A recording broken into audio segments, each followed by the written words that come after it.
Welcome to Artcasters, episode 444. And we have Jim Lujan, who has always grabbed the triple digits, and he has brought a secret guest. I believe Gary is your emotional support animal. Is that what you said, Jim? I swear I thought you were going to say Elf on the Shelf, and It is the holidays. You look very, very little because you're far away. I know my camera. Let's see here if I can. There, maybe that's a little bit. So while we're doing that, we've got Mydron and Dylan in the chats. How are you guys doing? And you might be a little bit confused that I'm hosting and it's on Scott's channel. It is because moving it an hour earlier puts work emergencies just that much closer to go time. So I didn't have time to set it up. So I sent Scott a message and said, "Hey, can you set up the stream?" And so that's why we're here. But before we kick things off, let's introduce ourselves. I'm Corey Kerr. You can find my stuff at coreykerr.com. I got a comic about righteous rage. So when you push people too far and they rebel, except instead of people, it's insects. So go check that out at coreykerr.com/rage.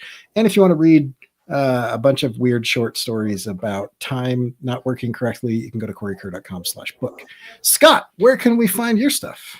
You can find my stuff at my website, circworks.com, where you will find digital products like tools and like font packs and all kinds of crazy stuff to help you make comics better, faster, more efficiently, templates, all that stuff. You'll also find my comic book, Young and the Dead, is a kids versus zombie adventure story. Just think Goonies meets Night of the Living Dead. And what else? I've got a YouTube channel. Well, you're on my YouTube channel, I guess, even though Corey's kind of running the show. So other stuff you'll find on this YouTube channel, if you go far enough back in the archives or just look at my playlist, I've got a series called Making Comics 101. It's the most comprehensive free course on how to make comics anywhere.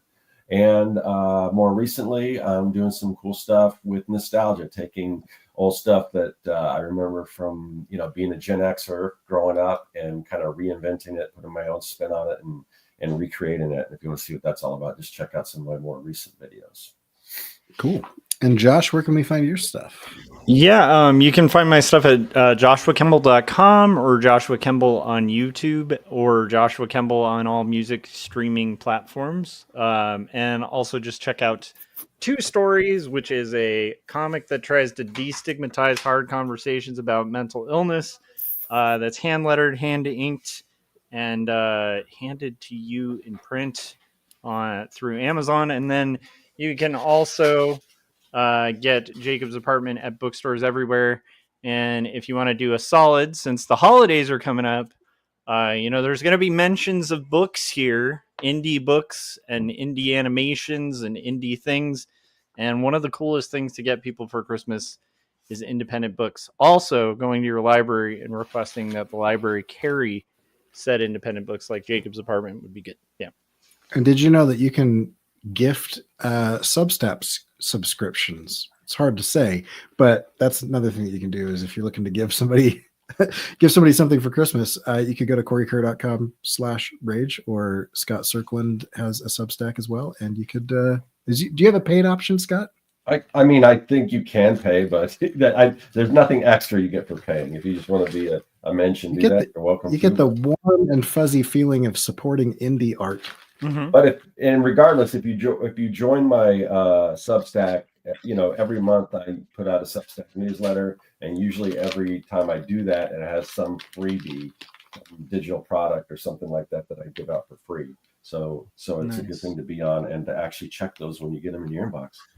Do you guys have secret Substacks called Substacks? Like they're just hiding in you guys should go check. Look at their Substacks and see if you can find the Substack. I still didn't get anyone guessing the line from last week. So maybe nobody found it or nobody cared. Free stuff, guys. Gary, where can we find your stuff? I'm going to refrain from making a stupid joke about Substacks. You can find my stuff on YouTube under my name, Gary Hodges. You'll know you found me if the icon is a cartoony dinosaur snapping up an alien. Or you can find me on my Etsy, the link to which you can find on my Instagram. That was a convoluted way to say that. But my Instagram is Dinosaurs versus Marsbots, Dinosaurs vs Marsbots. You can see it right here. That allows you to buy copies of D versus M, my comic series, which is tales from the front lines of a top secret war that involved men in black and special forces, dinosaurs, and yes, aliens. I feel like, Gary, finding your information is kind of like listening to an old farmer give directions. It's Yeah. like you gotta go. You gotta listen. You just go down. You're gonna see a tree. You're gonna see a tree that looked exactly like my third wife. Right. Just don't turn there. Ignore that tree and keep going. It'll be tempting. She was, but don't go near that tree. Right. Dylan is wondering when the next time you go live is, Gary. That's a good question. I've been kicking the can just because I've been busy drawing and not feeling like making the time to stream, which is bad. I need to get back in the habit. So probably, actually, I'll just commit myself right now. Sunday morning, Sunday 10 a.m. This coming All right. Sunday. You guys, an exclusive. Arizona. Dylan, all you got to do is ask, and you get There you go. That's exciting. It's true. Okay, Gary is a big one for commitment if you ask. Yeah. Just saying. That's right. Jim, tell us where we can find your stuff, and then go ahead and kick off the topic of the episode there. You can find my stuff at jimlujan right here.com. You can also watch my animations on Animation Plus, which is on Samsung TV, the network. It's channel, I don't know. I think it's like 1026 or something like that. I literally don't know what channel it is, but it's on there. It'll soon be on Roku and some other platforms, Tubi, some of them. Cool. At the beginning of the year, I think. cool. I was going to ask when.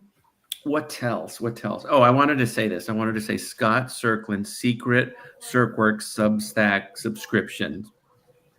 It was in my head. I had to say it. Wait, I have to knock 3 times. Okay. That was some hardcore alliteration. I love it. I was just spitting rhymes, flossing. One of the best memes I've seen about spit and rhymes is when you see a rap battle happening, you have to think that those are hardcore gangsters writing angry poetry at each other. Yeah, I guess so. Spit and rhymes. Thank you for having me on 444. Thanking you for letting me bring my emotional support artist, Gary. I take him on airplanes and stuff. Don't pet him, please. So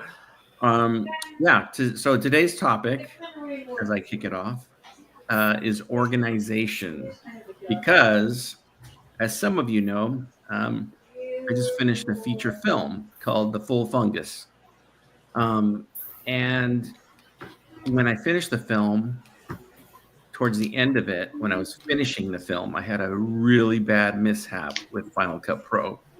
Really bad. Meaning that the file that I had at that point backed up, the finished file, where everything's compressed, there's not individual tracks, just everything all together, was the only copy remaining. I lost all my Final Cut Pro. It rebooted Final Cut Pro. Yeah, it sucked. But I made that copy just in case. But what that meant is I couldn't go in and adjust anything. I couldn't go in and adjust the volume of the music. I couldn't switch out music. I couldn't. What did I do? Is I did the worst, hardest thing possible. I started from scratch. I took all the audio out and I just relayed all the audio. But having to do that, I mean, it's not something I would have ever chosen to do. But having to do that forced me to really watch the film and look at, this scene could be a little bit shorter. I could move this here. I knew I would be doing tweaks on it. I just didn't know that it would be in such a horrific fashion. But that's where I'm at right now. And while I was doing this, many times, there were so many times where I have a scene all I had to do was drop the audio back in, and I have a great organization method that I'm going to show you guys. But going through this, I realized, as Corey laughs, I realized. Sorry. Well, I mean, maybe not the storyboarding part. Okay, that's not. But where my file organization is really good. But I'll tell you why I'm laughing. Yes. Because when I get to the end of an animation, if I need to go back and change anything, and this is not a good thing, I wake up from like a fugue state and I realize that animation had no business being finished because it is held together with like string and twine and chewing gum. And like you get into that kind of flow and you're just going, and then you're going, and then I make a new thing, and then I need some more assets, and so I toss those in.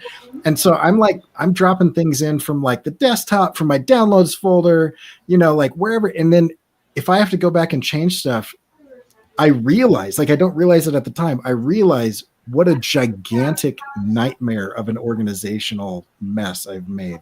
So I'm just laughing, like if that happened to me, I think I would just, if it wasn't a paying gig, I'd just be like, well, this sucks. I guess nobody gets to watch this animation. And I would cry and then go to bed and then forget that I ever worked on a film for a year. So on paper, it, or in my head, it sounded really like, well, it's going to be a labor, but it'll be an organized labor, and kind of like a union. But when I went to drop the files in, like I'd have a scene and I'd have all that. You'll see in my organization method right now. I'll show you. I would be missing one file constantly. I'd get 90% done with the entire scene, and one crucial file is missing. And I spent every time, it would take me like half an hour, 20 minutes, half an hour to find a missing file every single time. And so I spent the majority of the time trying to find these missing tiles, which when it was a file that I recorded was no problem because I could just pop out my phone and go re-record the line and sometimes record it better. But when it was one of your files, because you guys all did voices in the full fungus, it took me forever to find that like one missing file. And luckily I was able to find them all, but it was a huge labor, which led me, a lesson I learned is to never, ever work with you guys again. So that is the appropriate lesson to learn. Yeah. Yeah. I guess that's the theme of today's show. All right, everybody. Good night. I'm sharing my screen. If you guys want to see how. Yeah. Let me put this up here. We're also seeing us, so we're about to get like this weird parallax tunnel effect. Okay. Wait, there we go. There we go. Oh, this is another film I created. I'm working on it. The Artcasters Star Wars. So here is all of my key folders right here. You guys can see this, okay? Mm-hmm. Yes. Okay. The full fungus. This is like the umbrella folder. This is how I work, and I've worked like this for years. So I have the scenes numbered out all the way to 50. I think there's 50 scenes, 53 scenes. And then I have audio raw, which is everybody's, like every track that Corey did is in here. Every track, they're not edited or anything. So I keep all the raw files there. And then I have just random files here that are not actual scenes. But now, do you label just the folders, or do you label the actual files? Like I label the files. Character take one, I'll show you. So like, let's say there's a scene with, there's a scene where they're in Encino at this house. So it's the fourth one. So I click on Encino, and within that Encino folder, I have the art folder, and I always name them. Like basketball would be basketball art, basketball audio. Okay. So I have an art file that has all the art work in it, the PSD files. And then I have an audio file that has all of the audio files and is this Joshua's dog, I think? That might be your dog, Josh. It is. Yeah. I recognize it. So that's a tribute right there. So I have all the audio files in here. And within here, you can see they're even like the audio files are numbered. So like I have 1, 2. So this told me this is said first, then this is said, then this is said. So I lay it all out. So all in my mind, I thought, oh, I just go back in and drop them like bump, bump, bump, bump. But then I would go and look, wait a minute, the original file has a file that's in here that's not listed. And then I had to search everywhere for that file. That happens so many times. Same thing with the movies. I have all the movies listed. These were easier to find. And a movie file is just basically, it's them moving. So okay. So you had exported all of the individual scenes, and it was in the assembly cut that it kind of fell apart. So here's a little something to know. So when I do animation, this literally is the animated scene. There's no audio to it. And I go in and I just I cut. And when they say O, sometimes I put an O. And if I want the hand up there, hand, you know. And I know that seems crazy, but it works. It works. It makes total sense to me. Yeah. Wait. So, oh wow. Okay. Yeah. So Sorry, this is the file. This is the whole. Process. I'm cutting back and forth to this shot, and it's just this. It's him doing all these different poses and different, reactions and things like that. So you don't do any lip sync. You don't do any lip sync in the animation program. You do that in the video editing program. That is right. That is correct. Yes. Wow. You know why I did that? Jim Lujan, you are a unique individual. You know one of the reasons I did that is because I like to listen to music and podcasts when I animate, and that allowed me not to have to listen to the audio in that stage. I did it last, so that's literally why I did it. I love it. It's like driven by procrastination. Yeah. Yeah, right. Yeah. That is, and I mean this in the most insulting way possible. That is the most convoluted process I've ever heard of. So I'm going to show you something here. So once I go in and so it's I don't animate the entire like movie. I don't lay them out in my editing program. I do one scene at a time, which is what I'm going to show you here. I created this file called Fungus Temp. And within that, let's look at Josh Mink Bar. There's a scene where Josh talks to me. It is the whole scene with sound.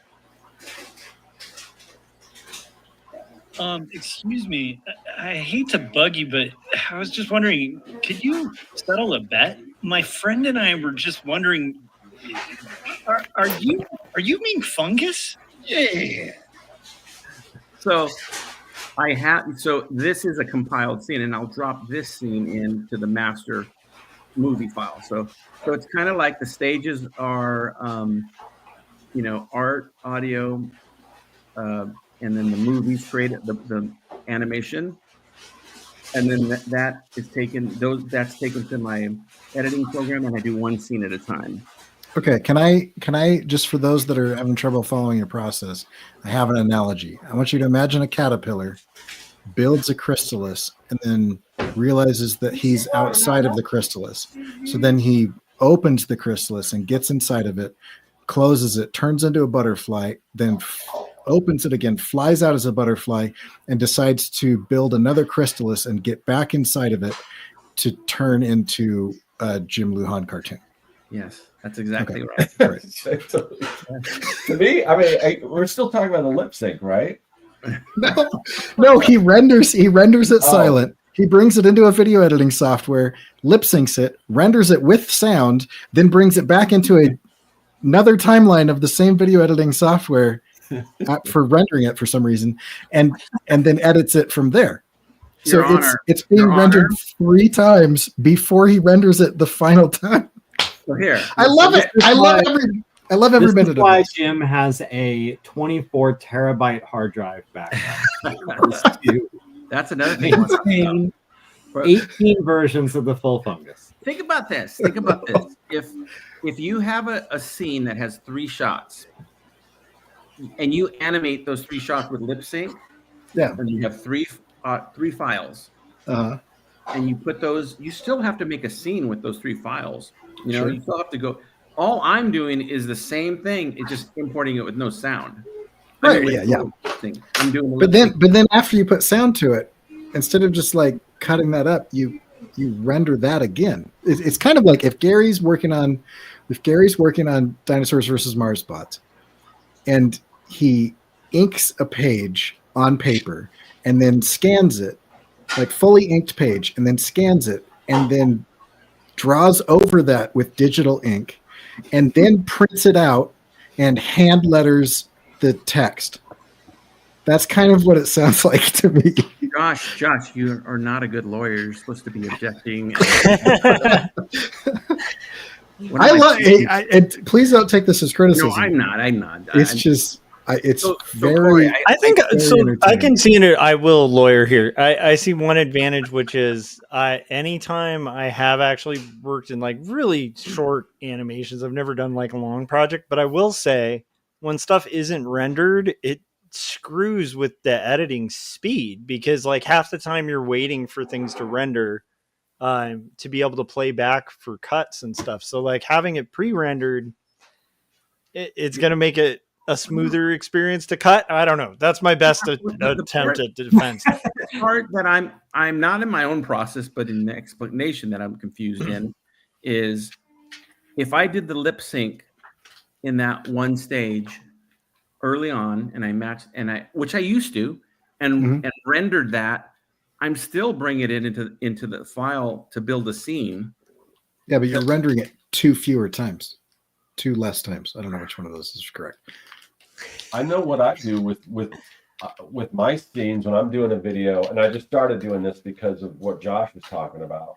Is I'll take all my scenes, like if the scenes of me drawing, and I'll bring them all in. I'll edit all those, and then I'll render that, and then I'll take all those individual scenes and bring them back in and put them together, and it seems to speed up the process from there because it doesn't just drag and move slow. I don't know. I mean, that's. Scott also does just raw video of him going, and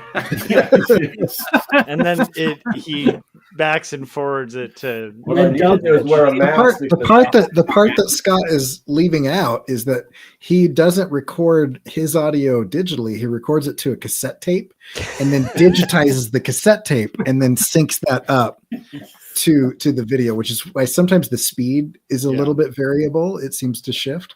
Yeah. Jim is so glad he's sharing his process. Yeah, I know. It's Well, I'm happy to stop being an a-hole. I have fine.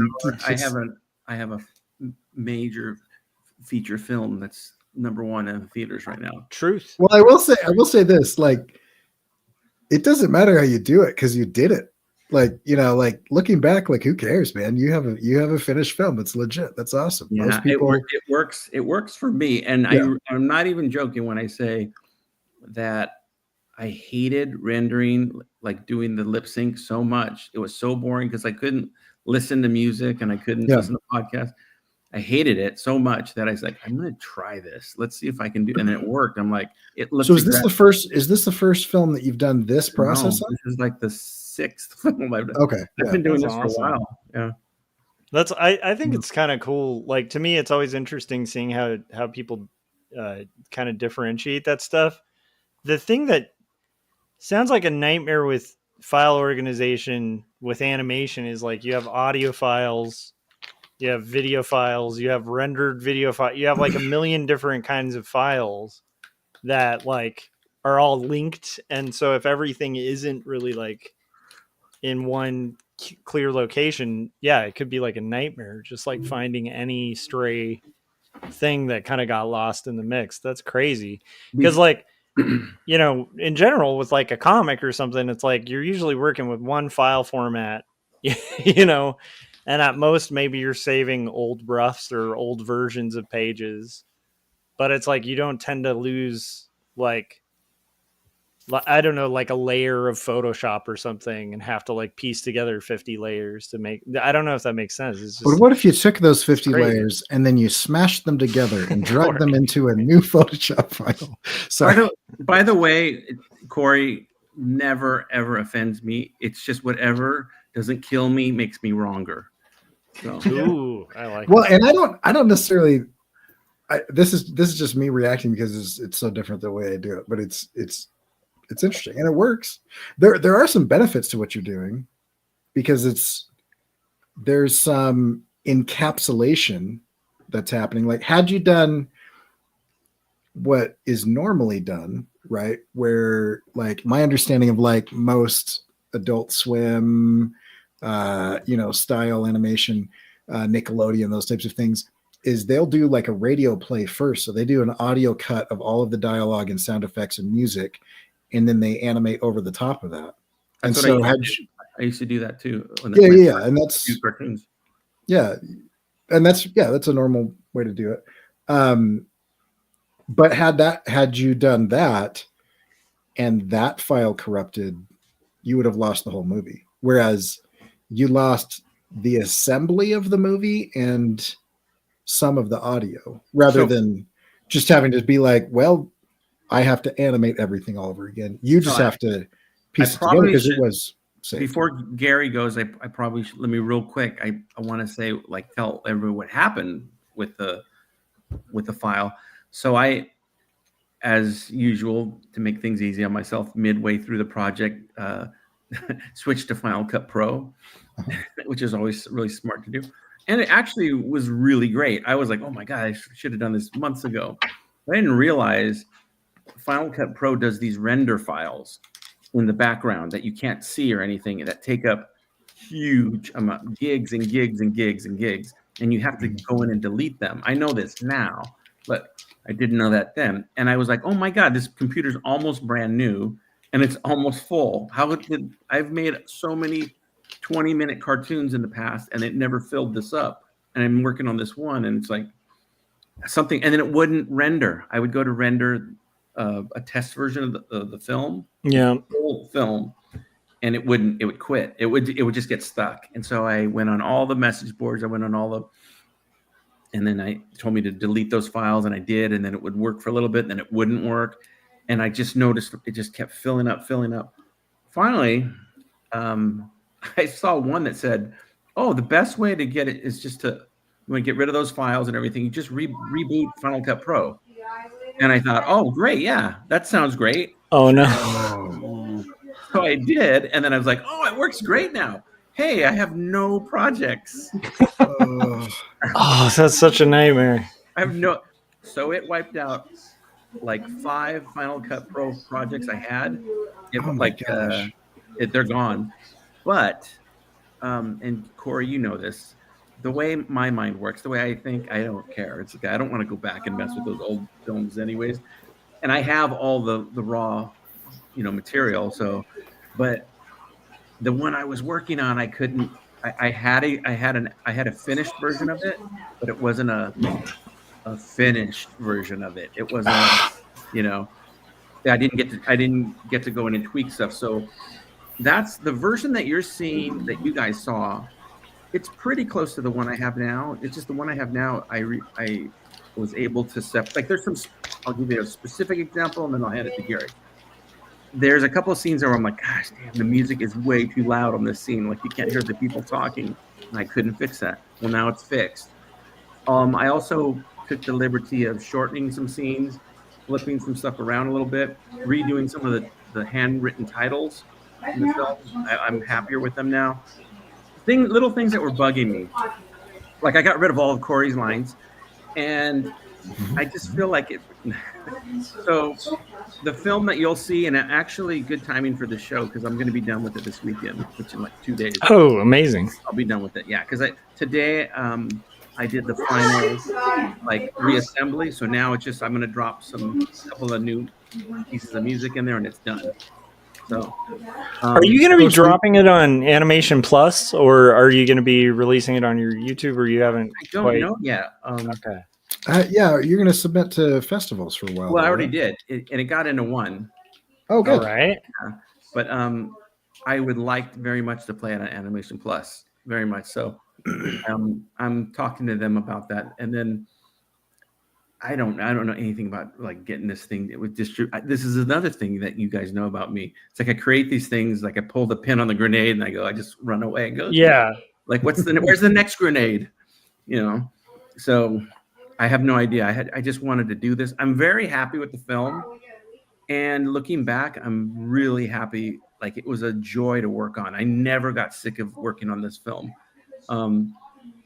Could have kept working on it. There was never a point where I'm like, God, I'm done work. Now editing it and rendering it, that's something else, you know. And having to do that more than you would have, it sounds a little frustrating. I thought I was done. I thought when I originally finished it, when I did the first version of it that was done, I knew like, well, I'm gonna watch this for a month and then keep going and fix some things, and you know, little did I know that wouldn't happen. Wow. But then the Dodgers won the World Series and everyone's happy. It's true. Yeah. It's, you know, I mean, it's more proof that Los Angeles is the best, you know, place in the world, you know, but so, thank you. Well, then, wow. The world sucks. That's the best place in the world. Sorry commentary on the world. Right, seriously. Or like they say, you know, Phoenix, Arizona, where the men are men and the sheep know it. That's so good. With that, I would like to hand it over to my dear friend, Heatmaster Gary. Thank you. I appreciate that intro. All right. Well, so when Jim asked me to join in, I thought the timing would work out kind of nicely because I just finished a page. Actually, in fact, the first of two-page spreads last night. So I'll be starting a new page, starting page 10. And I thought if I walk through how I get a page set up and get ready to work, it would reveal a lot of my organization. The one thing I'll say up front is, and I think we've talked about this a little bit before. I've talked about it on my channel. I've talked about it on Making Comics. I've talked about it here. I do a ton of upfront work before I start drawing a book. All in the effort of when the time to draw comes, all I'm doing is drawing. And wherever I can streamline the process, make it more efficient, make it more well thought out. Like I want to do all that work before I start drawing. So all I have to do Saturday morning when I'm starting a new page is sit down and just start drawing. And I've kind of thought everything through. I don't have to stop drawing to, you know, do some extra work. Okay, that all being said. So it starts when I'm starting a new page. This won't spoil much because it's my chicken scratches. Shut this off here. Hold on, my touchpad. By the way, if you guys zoom in on Gary's face right now, that's not the real Gary Hodges. He has too much of a gap here. Yeah. On his, I just say that as an expert. The eyebrows are all different. Okay, so I'm going to be drawing page 10 starting this week. Here is my thumb of page 10. It doesn't really tell you much. I don't have any dialogue in there. You just see some kind of stick figures. But there's page 10. But that's what I'm starting with. Wait a minute. Those don't even look like real people. I know. It's not very well drawn. So, wait. So you put those in a binder, like when you're done, like so you can read them in sequence. Do you have them facing each other, or just? I actually have. I'll show you. Actually, let's see here. Here's page 1. Full screen. Page 2. Like I actually do that to get a sense of how my page turns. Wait, do it again, Gary. Show it again. Yeah. We want to see the stuff. Here's my thumb of page 1. Yeah. Wow. And then now, are you drawing that at that size, or is that blown up? Thumb of page 2. No, this is actual size. These are my actual drawings. Like Oh, so you just draw it right on that page. Yeah, I print out. I don't know if you can make it out. I print out a template. You can't really see it. It's like a grid. You see that? Uh-huh. Oh yeah. Oh, cool. And that helps me kind of when I'm breaking out panels, I get a sense of, how to do that. But I print out a pile of those. I have all my thumbnails, and I'm just like mocking up my pages. I go through this binder is the entire comic. Nice. So I can actually go through and see, like, in a very crude form, kind of how it's going to play and where the page turns are and what you're going to see. Okay, so since I'm doing page 10 this week, I flip to my page 10, what I showed you before, this kind of ugly sketch of page 10. That sends me to Illustrator, which is where I build a page. So I'll share that. Gary, do you write music or lyrics first? Okay, hold on. Let's see here. Here we go. Okay, can you see that? We will be able to now. There we go. Now we can. So here's page 10. What I've done is gone in there and made the panels. Yeah. At the size I want. At this point, I have drawn. Let's see, 170 odd pages of Dinosaurs versus Marsbots. So at this point, if there's a particular panel configuration I want, I probably already have it, and I can go back to an old D versus M, delete all the art, very carefully save with the new file name, and just start going from there. So I've laid out my panels. Do you do it in that order? Do you delete the art and then save as a different file? Yes, which Mr. I know Hodges? is a little risky business, but Just living on the edge, man. Professor Hodges, I have a question. yes. Have you ever thought about, and you can't tell me, have you ever thought about shutting the hell up? Okay. Have you ever thought about saving a bunch of these panels? Like just different, just have a day where you're just making panels and have a bunch of them saved? No, because the panel configuration really depends on that particular page. And Yeah. I'll just say that generally, like if I'm doing, like, for example, do you see these two on the top? Mm-hmm. My default, if D versus M has a default layout, it's three rows of that. So 6 panels, 2, 2, 2. Mm-hmm. Every page is kind of built on that sort of concept. And so, like, you see, this one is basically, I just divided into 3s, but it's the same third of a page, basically. Often I'll do like a big square that is like, you can just imagine if these were all merged, that would be a big panel. Like it all is, these are basically, these two on the top are kind of the Lego brick building blocks of a D versus M comic. And I'm usually kind of going from there. But depending on the page, and there's a few really unique ones in this book, I've never done panels like that, those particular sizes. So I'll be just doing them from scratch. It's kind of hard to anticipate what's every conceivable panel I would ever want and sit and make a bunch of them. So I usually find a close enough example from historical D versus M and then modify it to whatever I need for this page. Like this was an example. I didn't have this exact layout. Yeah. It was similar to this, and then I went and tweaked it. Just to show you, I unlocked my frames layer to show you this is my top layer.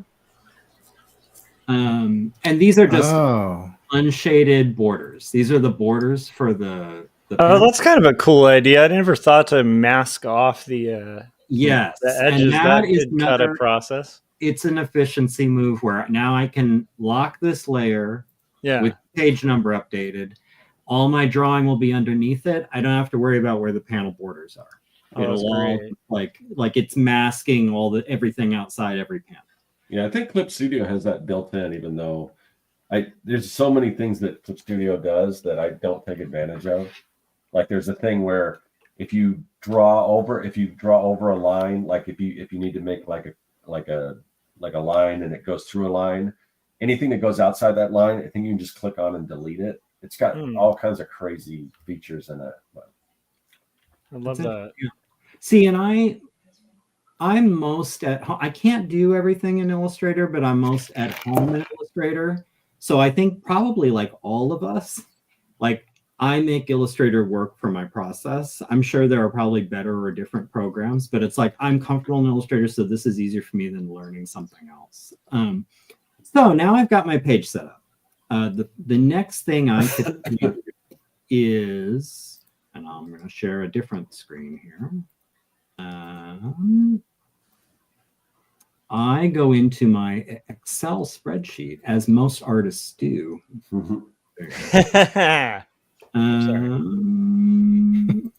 Can't do Excel. I had to use Excel all the time when I was art directing, and I'm so that's the one thing I do not miss, although it is efficient. Okay, can you see that? We can now. Oh, sorry. I just okay. Okay. We both did it at the same time.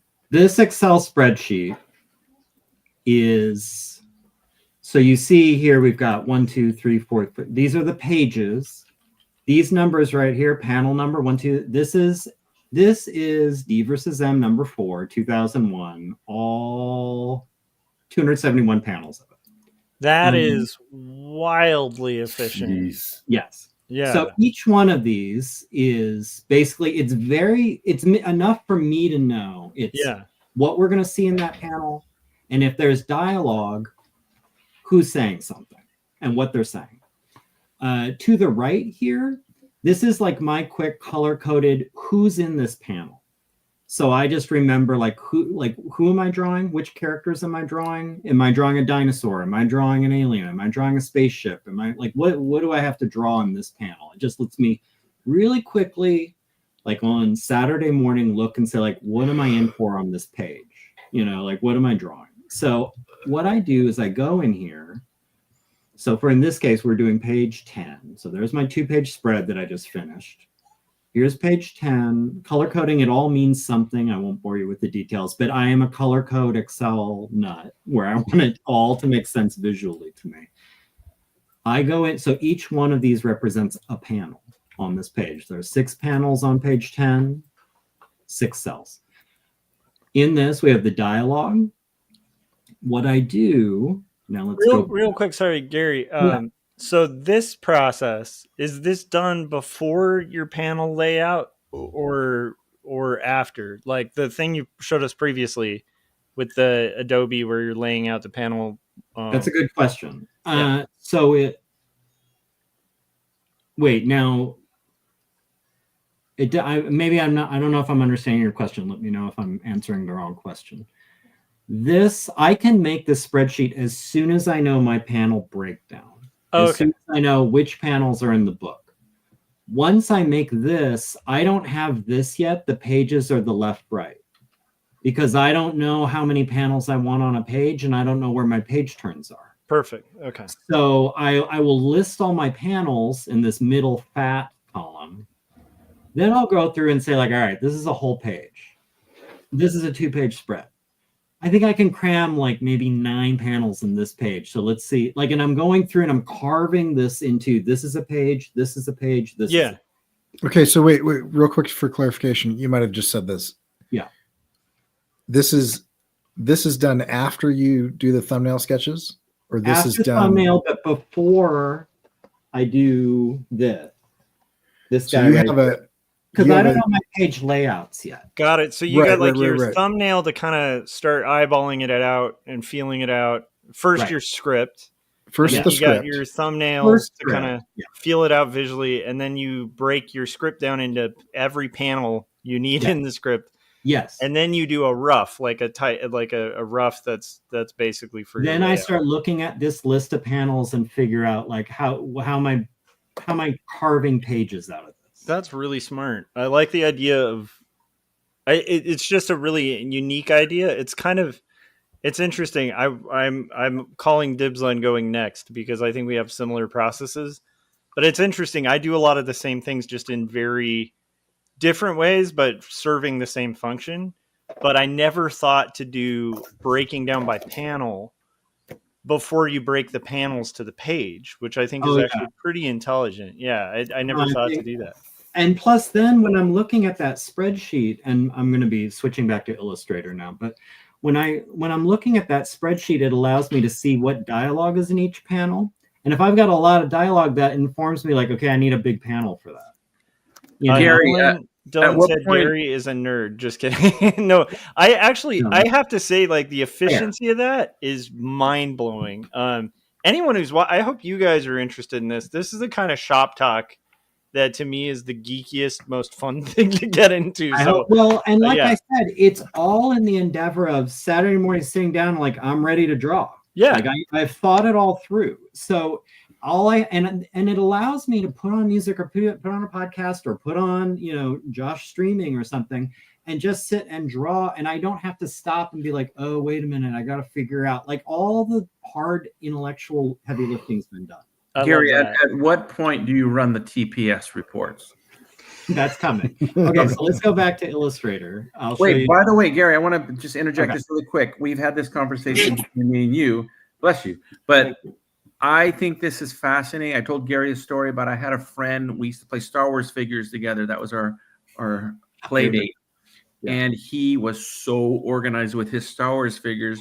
And then you open up my Star Wars figures, which in my sister's old makeup thing, and they were all dirty and like chipped and stuff like that. Right. But I had so much fun because his method was so different than mine, and he probably liked that. Wow, you're not afraid to get your toys dirty.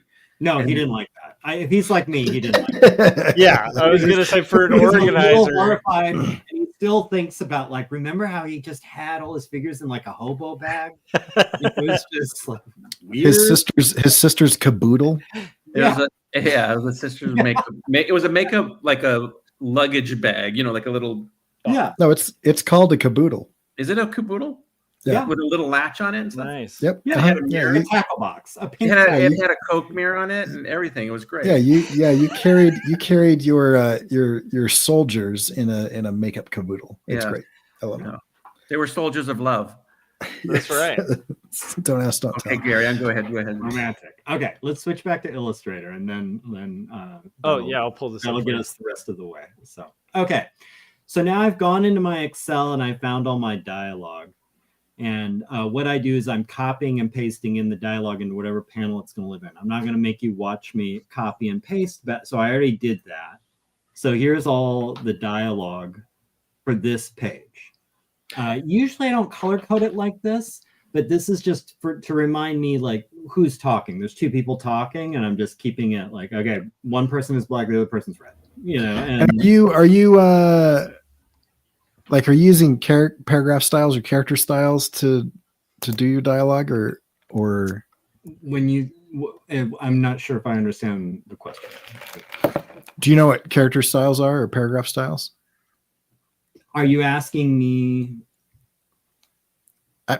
I'm mainly asking you because I'm currently lettering pages, and if you use paragraph styles, then you can apply the same thing each time, and if you want to change that, it changes it globally. It's kind of like using CSS. Oh no! Can you do that tags in Illustrator? Or is that only? I knew you could do that. Oh, I knew you could do that in InDesign, but InDesign has it, and Illustrator has it. Oh, okay. So what would so the way I'm doing it now is I'm literally copying text out of Excel, pasting it in, and then applying, like, it's Canted Comics 7.5 optically kerned, and I just do that. When I first drop it in, it's left aligned. It's eventually going to be center aligned, but I need to break it down. I'm trying to just get a sense, and this obviously, like, it's just dropped in and I'm not worrying about anything else. Yeah. I just want to get a sense of how big are my dialogue bubbles probably going to be.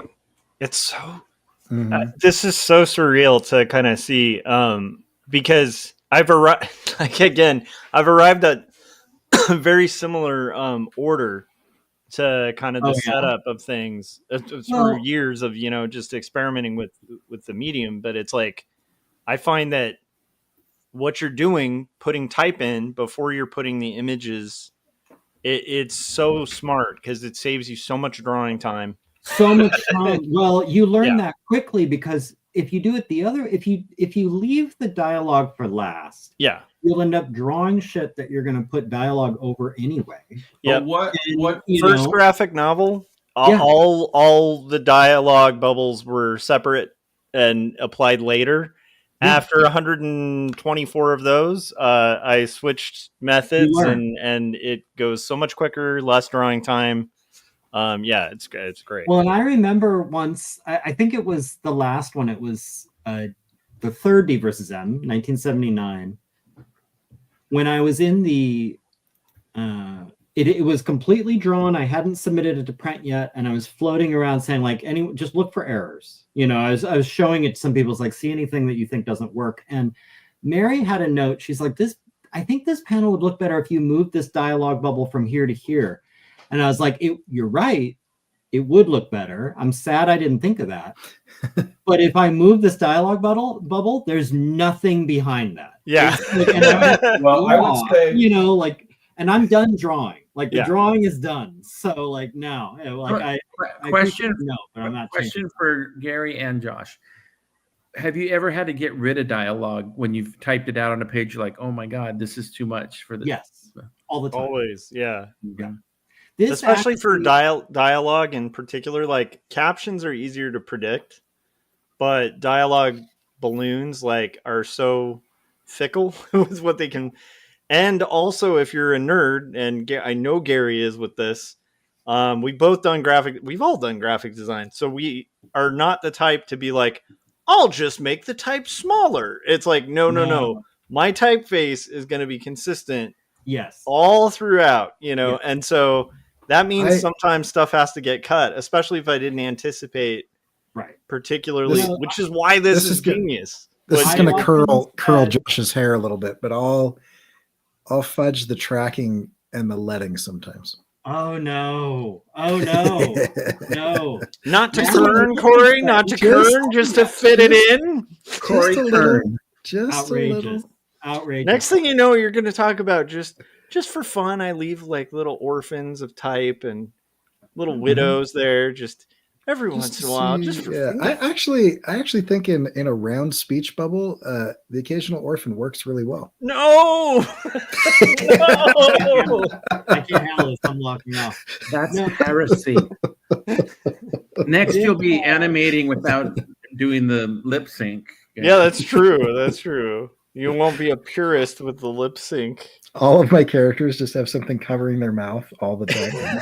So, Right. so this method is kind of the anti-Marvel method. Then. It's the anti-Marvel method 100%. Yeah. I don't believe in Marvel method at all. I feel like those are all like crazy people. So You know what though? No. Like a previous guest of the show, Javier Hernandez, like sticks to that method, and he does brilliant work with it, where he'll do art and then kind of add story into it. And I don't know how he does it, but like he does it and does it really well. I always envy that. People it who makes can. sense, except I mean, it depends how you're coming at it. Now, me Yeah. personally, and we've talked about this many times before.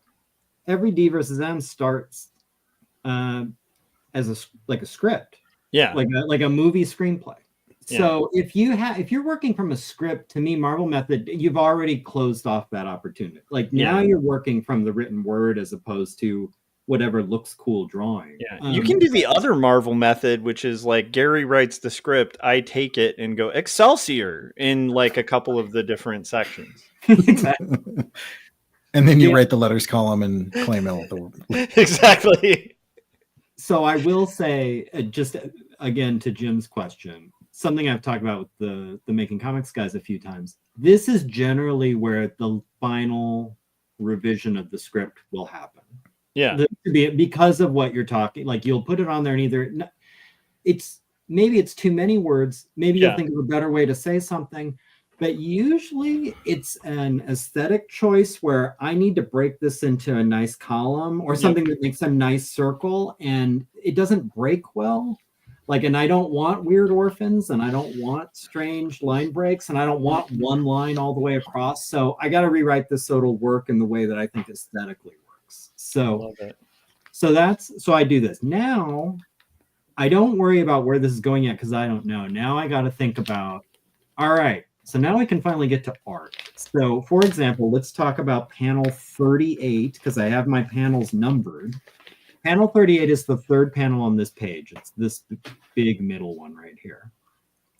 I know I have a few characters in this panel, including my friend Garrett, who is going to be the stand-in for the character Chip. And so I'm going to show you the folder, even though, let's see here, file. Wait, let's see.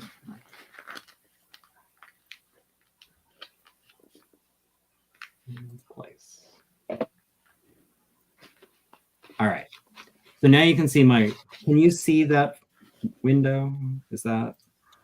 I can't. I still see Illustrator. Okay, it's not showing that. Let me, I'm going to share a different thing here then. Okay. Let's see here. Gary, while you're doing that, Yes. I'm just wondering, have you ever done a hand-drawn, hand-lettered comic book? Yes. And can we see it? No. No.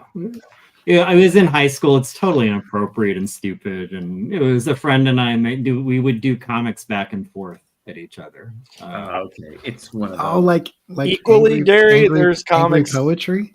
Yeah, I did. I did a comic called Odd, Demented, and Pulp in high school. It was like a photocopied comic, and if that ever got circulated around the internet, I might not have any career. Yeah, canceled. That was okay. It was early '90s high school stuff. Yeah, when you're the thoughts of teenagers should not be public. No, they shouldn't. Okay, do you see? I'm sharing. Okay. Yes. Here is the D versus M 2001 The Soldier folder. Everything D versus M number 4, everything D versus M 2001 is in here.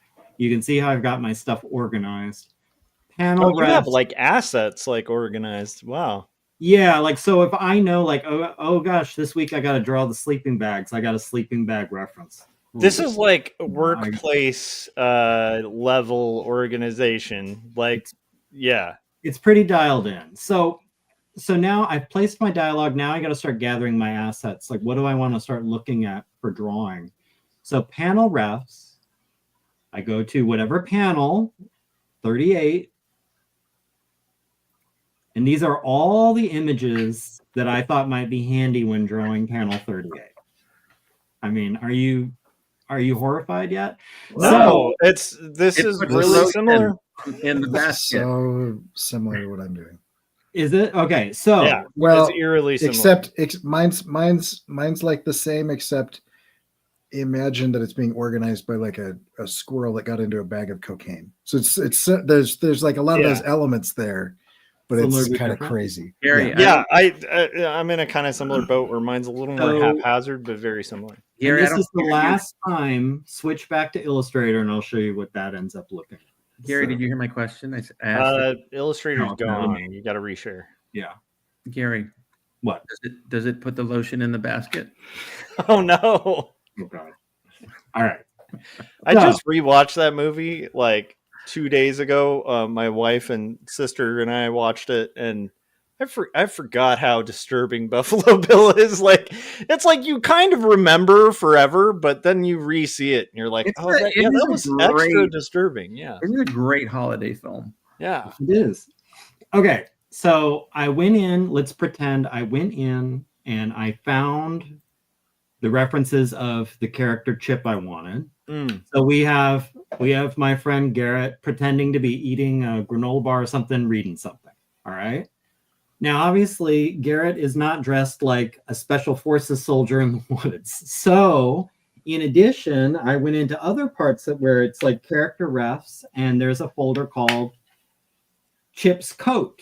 And this is the coat that Chip is wearing. Chip's sweater, Chip's boots. Like this is, so I have all of this on my artboard, ready to go. I know what jeans look like, so I don't need a reference for jeans, but it's like, this is Chip's outfit. Every character has a folder of like, these are his clothes. Because again, you guys, when we were at the art retreat, Scott Lost posed as a character. He was wearing a t-shirt and basketball shorts. Yeah. So I need him to look like, a hunter or a soldier or something. So I got to go online and find, what is he wearing? Find examples. Gary, I'm hearing Josh will vouch for this at the NCS meetings. I'm hearing Sergio Aragones' voice going, do You kids don't draw me from the head. Why you don't just make things up? You draw with the picture. Everything is the pictures. First of all, well, Sergio can go to hell because Well, there's one thing that How if dare we you. had a rad mustache to the level of Sergio Aragonés, like I think that's the secret, like Samson superpower in his drawing abilities. Just throwing that out. Now, here's a criticism that Sergio could level, and I would have to reluctantly agree with.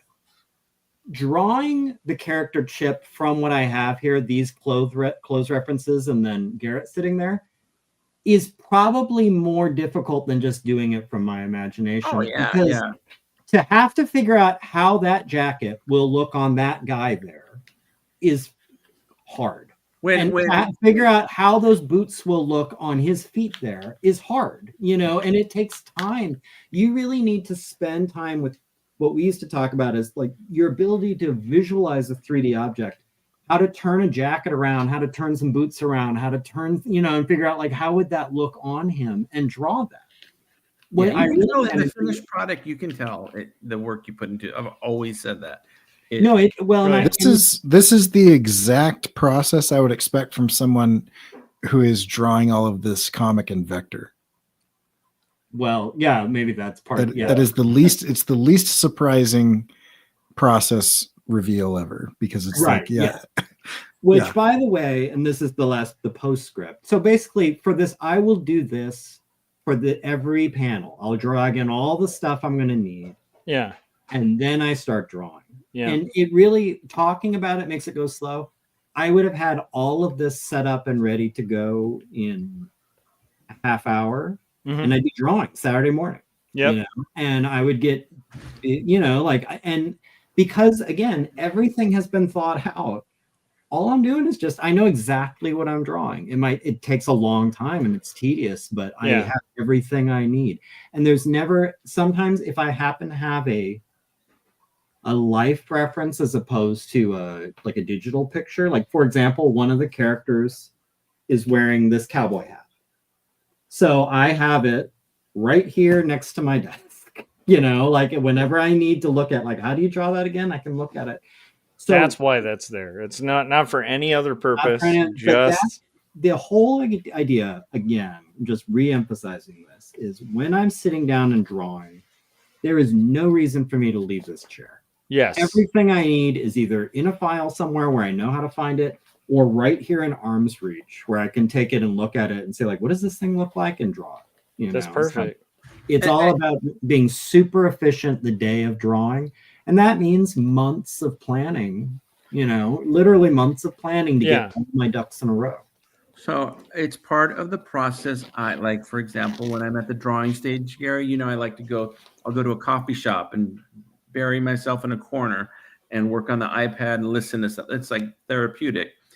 We've talked about this. Your process, all the things that we look at and go, Gary, you're insane. Why would you go buy a microwave to draw a microwave? All of those things are part of your process, and it doesn't matter. It brings joy. It really does. It's unless you're doing it, it's hard to understand. We all have this. We all have something like this. It brings joy, and for me, and this is something I think I've said before, it gives me confidence. Yes. It lets me know I have every little help I could ever need, so it really is just as easy as sitting. Now it's become what we remember from studio art classes where you're just sitting there drawing and bullshit. Because I don't have to think about anything. I know what I'm drawing. It's all done. Except for laying out, where do I want the dialogue bubble? Except for Scott Sterkman, who we all know does AI NFTs only. Yes. Well, that's not NFTs too far from the truth. I was at one point trying to develop an NFT thing. Not really. He's actually using the developed NFTs to pay for the AI to do the art. He actually started this new thing called MFTs. MFTs, nice. Wow. Yeah. Well, go ahead, I was going to make a Hawk-Tua joke, but Corey. This is a family show. A Manson family show. Yeah, unless you're going to define Hawk-Tua, Well, there was a recent rug pull scam with some crypto coins. Yeah. CoffeeZilla exposed it. I like CoffeeZilla's channel. I recommend it for people who like watching tech bros get crushed. So wait, Josh, I made a joke about Gary buying a microwave to draw a microwave. Yeah. Maybe 30% true. What was it, Gary? It was a Projector. It was Light projector, right? yeah. The projector, Yeah. which true. I think you can see now that I wait. Hold on. Do you see it? Mm-hmm. The yellow box Yeah. right there. That's so cool. That's the projector from D vs M79. What will you do when you have to draw an explicit love scene? What Gary's always doing. The same thing I have to do when I draw a Deinonychus or Styracosaurus or whatever. Like, at some point, all this prep doesn't help you. Yeah. Like at some point you got to freehand something. But Hey, Well, hold on though. But you're talking about like things that you can't take pictures of. You got to freehand it, but you've done maquettes of the aliens based on a friend of yours who has low body fat. That's true. That's true. Yeah. But, for example, the first D versus M 75, there's a crazy like a alien gassed crazy naked person in a kitchen, and that was my friend Luke Gray who stood in. He was not naked for the photos. It was just like my friend Garrett wearing his t-shirt and basketball shorts, whatever. Like just show up as you are, and then I'm gonna have to figure it out. I just picture you telling this to a cop. He wasn't naked during. He wasn't actually naked. Yeah, right. Wait, this might pull a pin on another grenade. And is there anything about your process, or Josh, or Scott, Corey, anything about your process where, even though you're comfortable, you're like, I need to make this faster? Everything. I think. At least for me, I have a very similar process to Gary, and that has made it faster. Like, so prepping, like AI, Adobe Illustrator, not AI like AI, but prepping Adobe Illustrator boxes, like panel borders and stuff. Because like the book I'm working on right now has like these Victorian kind of borders to it, so that's existing. And like much like Gary, I'll have, once you've done about 100 something pages, honestly, in about 20 pages, chances are you're going to be recycling a lot of those panel border shapes, and even balloons and stuff like that all get reused. But all of that process came out of necessity to try to speed up the process from initially doing it much more haphazardly. Like I think my first comics were like not scripted before. Like Jacob's Apartment was kind of like roughly outlined, and then I was gonna do like a Chris Ware approach because I love Chris Ware, so I was like, he writes while he draws, I can do that because Chris Ware's not some weirdo who can also do ragtime piano and everything. So I tried to do that approach and very quickly learned like that probably took about 2 years longer than it needed to, and so now I pre-script. And but yeah, like I'm constantly finding myself as an artist. You guys will see this when I do streams too, where I'll be working on freelance, and I always over quote when I talk to clients because that always ends up being right. Because like I over quote the time that I will take, because in general it's usually I my own perception of like, oh, this will take a few hours, and it'll be 8 hours later. It's so time consuming.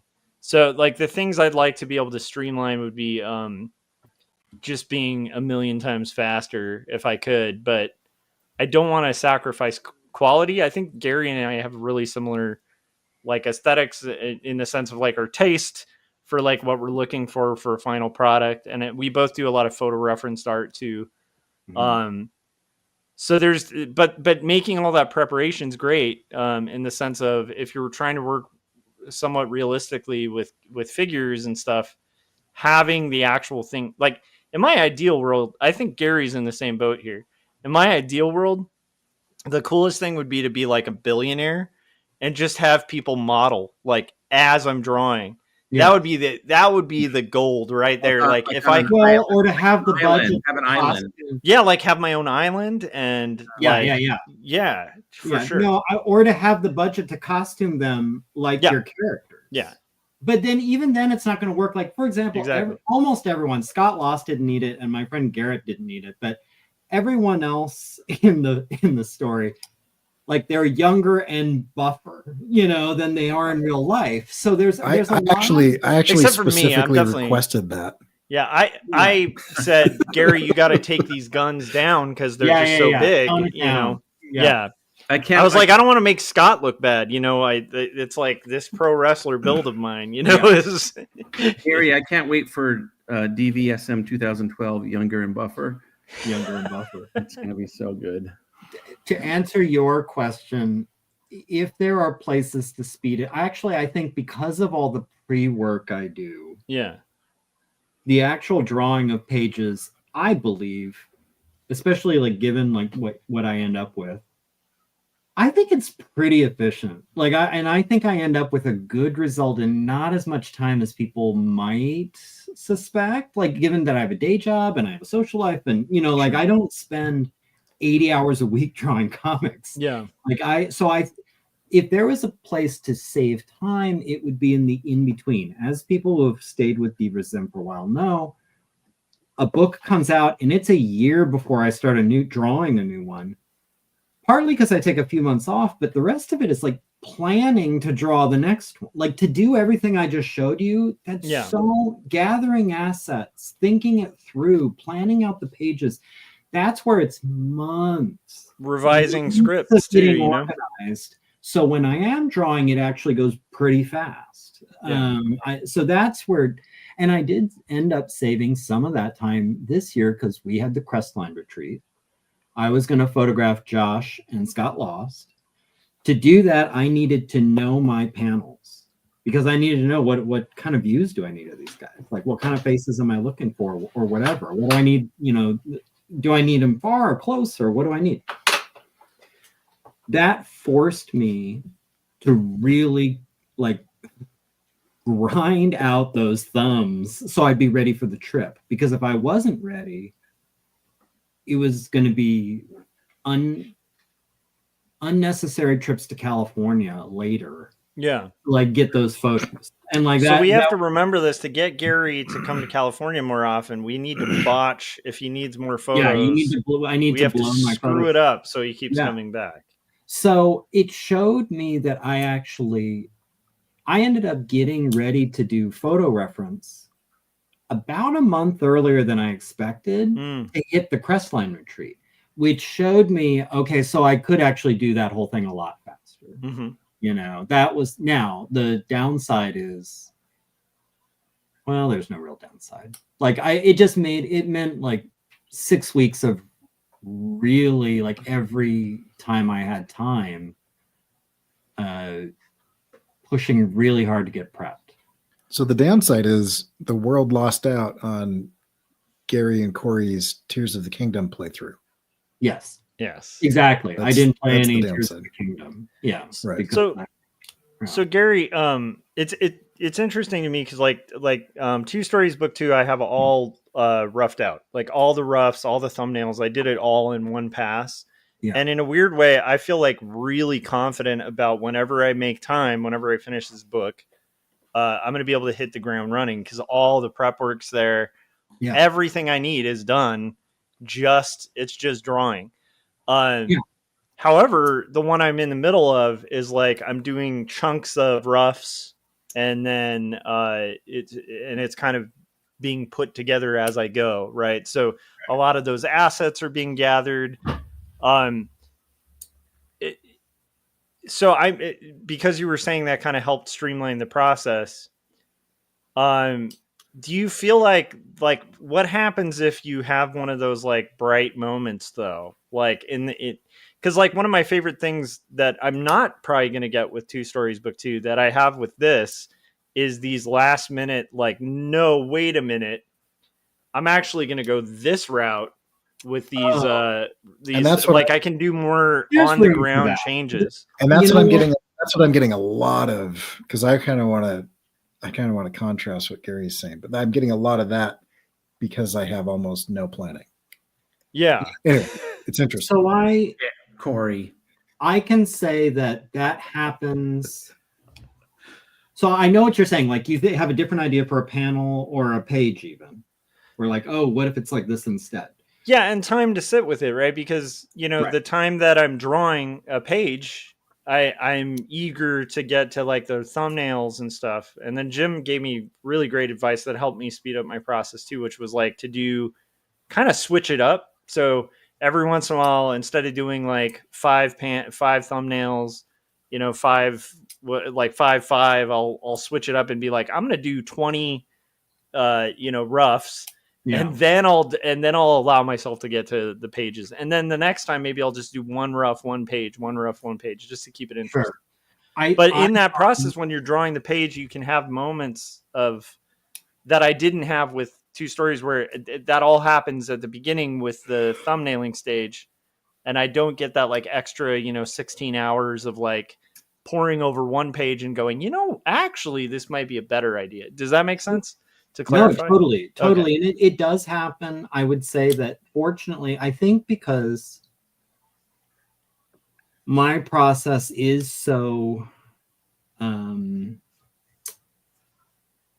since all I have left to do is just draw it. Yeah. And I'm not having to really think about anything or do any research or build any SketchUp models or go take some more pictures or whatever. Like everything's ready to go. It does happen, I would say, with each book, maybe a half dozen times. There's a panel or something where it's like, it would look better. Or like, I can't make this look right. This isn't looking right to me. New idea, and I can scrap it.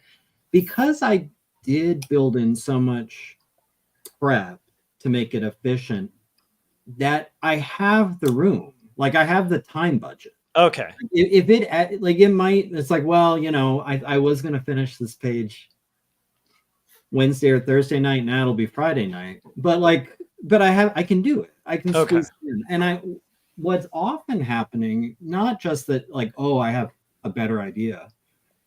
Sometimes I'm so sick of drawing a certain kind of thing. Like I'll end up in a panel and be like, how can I make this interesting? Yeah. For me, like a plaid jacket.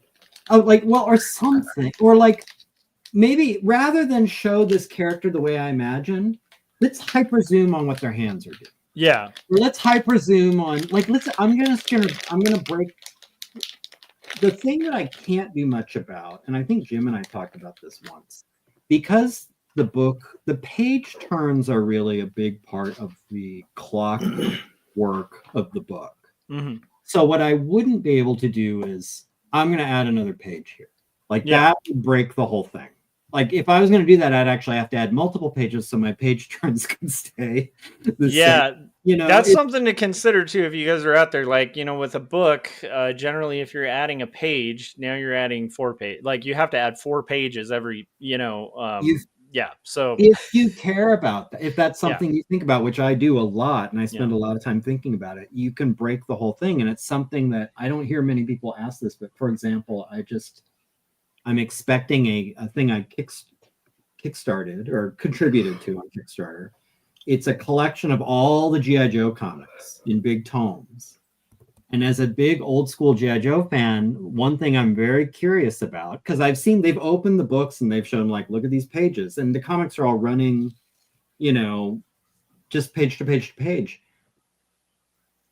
Are they making sure that page 1 of the comics is always on the right side of a 2-page spread? Yeah. They didn't make every page turn in the rest of the whole series, and also every design, because the spread designs are just going to be all thrown off if they. Yeah. But in the 80s and 90s, with the exception of double page spreads, which were a lot less common then, they didn't plan for that. And I've heard many of the artists of that time say that in podcasts and interviews and other types of things, you had no idea whether that page was going to end up on the left or the right because they just toss ads in randomly. Because of the ads. And that's what I'm curious too. It's those darned underoos just taking up valuable real estate. And I'm curious, you pulled all these ads out. Is that going to break things? Yeah. You know? But they weren't the ads. The You ad didn't think about they built the pages knowing that at any point in time, with the exception of a double page spread, that it was gonna that those ads Yeah. could disrupt the flow of anything. I'm See, going to and go wild here me and versus say them. the best reproduction of those G.I. Joe comics would include all of the ads. Because, like, Yeah. I think Mhm.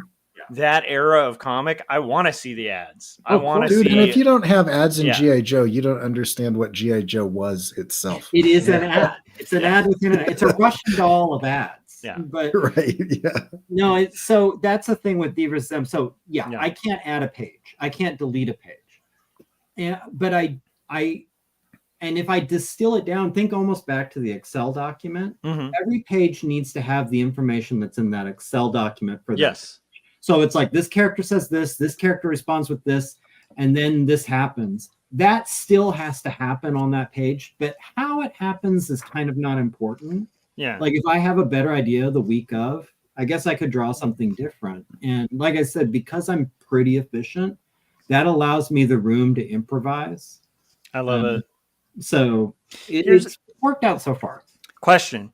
And I'm gonna just show like a real mild part of my process, but so this is my thumbs. I do tiny thumbnails, right? Then I kind of do roughs. As I'm doing the roughs, this is a very similar process to Gary, where it's like I have the script written out, or in this case, I'm working with a writer, so I have their script. We've worked together to break down the script in text form. So this is the different pages, which is new for me because prior to that, I would take a script and then go to thumbnail, much like Gary, and then from there start working out the pages and where the dialogue is going to go. But now I have that all pre-broken up from just the text, and so I actually start working on my type placement in the rough stage. I'll even start thinking about orphans and widows because I'm such a type nerd at this stage. And I've learned a size of just Foley lettering that is almost close. It's very close to like a font that I use. So it's like barely ever do I have to allocate more space for the word bubbles. So then from there, much like Gary, I'll go to let me see if I can find this guy. So we're going to have a very similar organization system. This is my final files, right? This is all the PSD files. And then I have a folder for old. I have folder for the pitch that was sent to the publisher. I have my text all broken down by page number. And if I go into each one of these, I'm not going to bother to like pull them all up, but very much like Gary, like I have, different layouts, a lot of which repeat. And so I'll recycle. And that also helps me be consistent with like sound effects or type sizes. And in general, weirdly enough, very similar to Gary's, I tend to stick to a 6-point grid. That's like my default is a 6-point or a 9 panel grid. And it kind of all builds around there and adjusts from there. But this is like the default grid I'm working with. And then the only thing that I have a rough section. So this is where I have my roughs. I'll do my pencils. It all starts as this. They're all numbered and kind of organized. And then I also, similar to Gary, have a reference folder, although it's not as meticulous as his, but it's just by page. So in this case, it's like, here's page 131, which I have roughs for right now. And here's some reference for the costume that I want Robert Browning in. This is the reference to the actual room because it's a historical fiction one. So obviously I'm going to have to modify a lot of the furniture and stuff. But that's giving me some angles of like what the roof looks like in the building. And then all the other references. Well, this is a reference for what I want Elizabeth wearing in the scene because it's a Victorian era. And then all the other stuff, like a lot of Robert's costume and all those other things are already there. But they're all organized by page. So it's very similar to Gary's process. So then and you guys have probably seen this when I work live, it's like I'll pull up all those assets as I'm doing roughs. and try to like organize them so that I have them ready for the final. And then I'll kind of pull that off screen real quick. And then what I do, and I'm curious if Gary does this, is not only that when I'm working, because it's a full color book, I want to make sure it prints well, because a lot of the time people work on color printing and it looks great on the screen. Yeah. And then when that RGB they're working in, I'm a CMYK nerd, so I actually work in CMYK. But I want to make sure it's going to print out like the 10% difference that tends to happen in print. If it looks good on my crappy printer paper, it's going to look pretty good on an offset book. But this also gives me a chance to view the pages in sequence as I go and in spread as I go, Nice. and make sure that I'm laying things out correctly. The other thing is I'm doing this for offset. So I have a different setup for each page. So a left and a right page setup with a different border for the left and right page, because there's going to be more bleed either on the left or the right. So the nice thing about this process is when I'm done with these pages, it's so plug and play to go to print, because it's got the bleed setups, everything's done. So I can just drop this in and print it, or I can send it to a publisher and have it printed. But it also is nice because it can kind of similar to Jim's process a little bit, where I'll have finished parts, but then plugging in, I also have my unfinished parts, and I can read them in sequence, make sure everything's working. And if I get depressed, as one does working on, over 100 pages of comics, I can every once in a while read through it and be like, this is worth it. It's working. Yeah. It's working. Because when you get this far into a book, you need to be able to kind of see the sequence, I think, to be able to see the forest from the trees, that because you're so thick in the trees. So very similar process to Gary. I gather photo references. I annoy my friends and family. And when I can't obviously get photo references, I'll just invent stuff. Right. There's always invention anyway. But yeah, it's a really fun process. And like my favorite thing, very, very similar to Gary, I was more chaotic at first and becoming more organized, having a process to the script, process to revisions. I used to do a lot of that revising on the page with text, and that's a bunch of inefficiency. Just get it done in the script. I do a similar, Gary and I've talked about this for years, but we do a similar separation between writer and artist. Like there's writer Gary, there's artist Gary, there's editor Gary. There's like you're all the different staff members. And I think it's almost important to compartmentalize those things so that you can, when you're in drawing mode, you can just hit the floor running and you can be like, I hate this writer. And the writer's you. It's like every time, like, so it's really refreshing, Gary, to see your process. The one thing I don't have is like a spreadsheet with all of the panels. I think that's genius.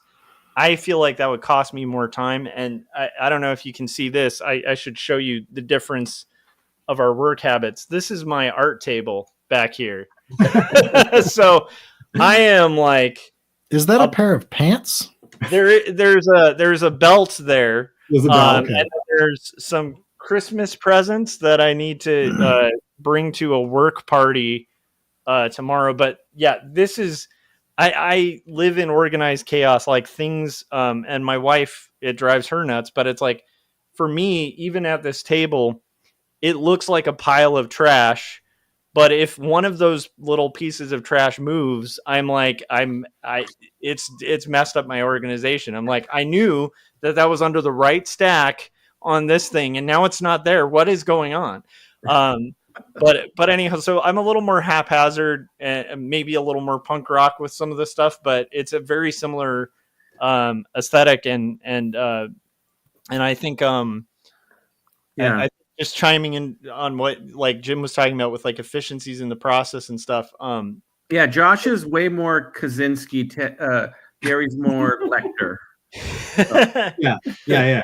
But I see a lot of overlap, and it's funny. It reminds me of when I was a young cartoonist, and I was like, yeah, I'm gonna do my comics with Sharpie, and And then I tried that, and then I was like, okay, I need to actually use ink, like real ink. And then like next thing you know, I'm like, well, maybe I should use a brush. And like you kind of end up arriving at a process that's been around for a long.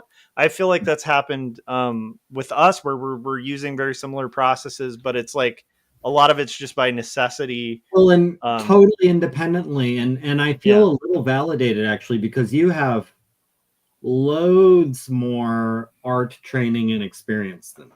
Like formal art training and education and experience than me. And to me, it's reassuring that apparently my process, which I've just kind of developed making D versus M the past few years, is kind of ended up, it's like, yeah, basically how, like, you know, another comic guy does it who knows better than you. So I forgot to mention there is one other difference, which is for some reason I will take that Illustrator file, and then because I like it looking hand done, I will trace all of the panel borders over again and all of the type. But that's just that's a nerdy thing, but it's still a similar thing. I do a lot of that with the stuff, the art in the panel. But when it comes to the borders and the fonts, I'm fine with it looking fine. I'm totally like I'm which has the advantage of quick edits too, to have a live font. You know, that's great. So something controversial was mentioned earlier in this episode, and I just need to go back to it, and I'm astounded. Corey said, "Corey, you're doing this freestyle. You're just I want to see Corey stuff." I noticed that too. Yeah, the way I'm doing comics is like the opposite the way I do animation. Except I think there's like Gary and Josh tend to be the type of people who are organized because it is the most efficient thing to do, and that makes things work, and then they don't have these little crises in the middle of production. I am as organized as I need to be to not have a total breakdown and burn the project. It's just enough organization so that it's like just enough electrical code to not burn the house down. That's kind of where it's at. But for me, because like Jim and I collaborated on Unchained Aggression, a Jim Lujan cartoon, and I made him do an animatic because I have to do an animatic, because if I don't, I overplan. So for me, planning is a very real existential threat to the project, because I could plan forever. I can overplan.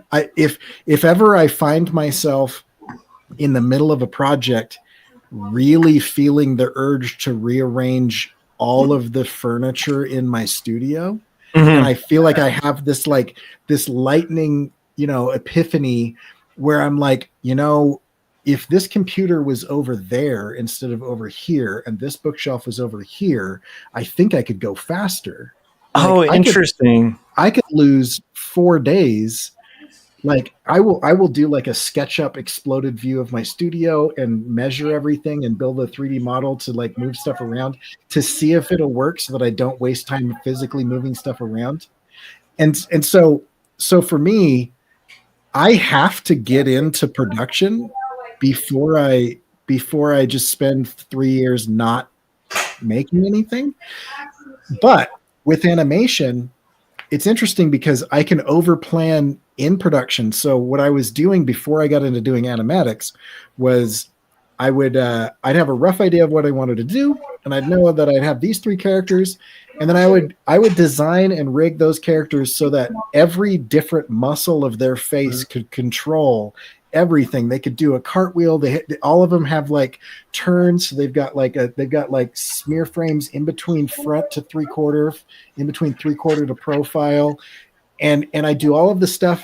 And then I'd get to animating, and one of those characters that's fully rigged, like a studio level of rigged, just like waves and then says a couple words and nothing else happens. And I'm like, I think I just wasted 3.5 weeks. Okay. So I have to do the animatic so that I don't over rig the characters and over illustrate the assets. But in comics, I'm finding that I'm going to draw it all anyway, and I'm going to draw it as it's going. So let me take you through my process after Gary's question. Well, I was just going to say, I do hear that because, and this also goes back to Jim's thing about where can you be more efficient.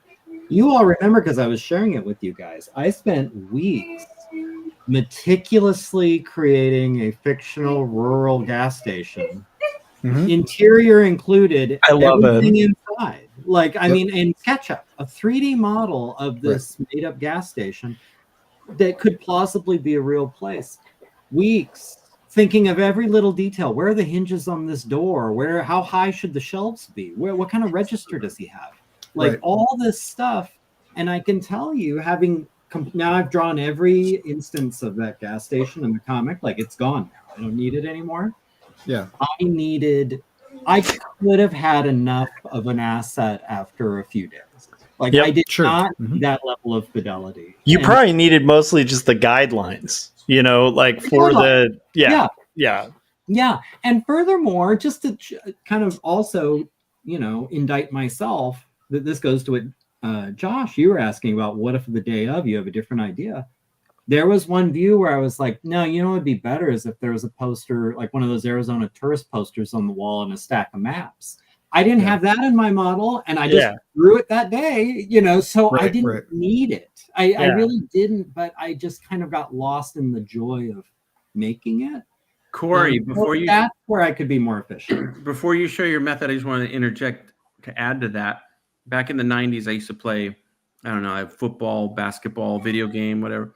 And I spent 90% of the time designing the players and creating their names and rivalries, and 10% of the time playing the game.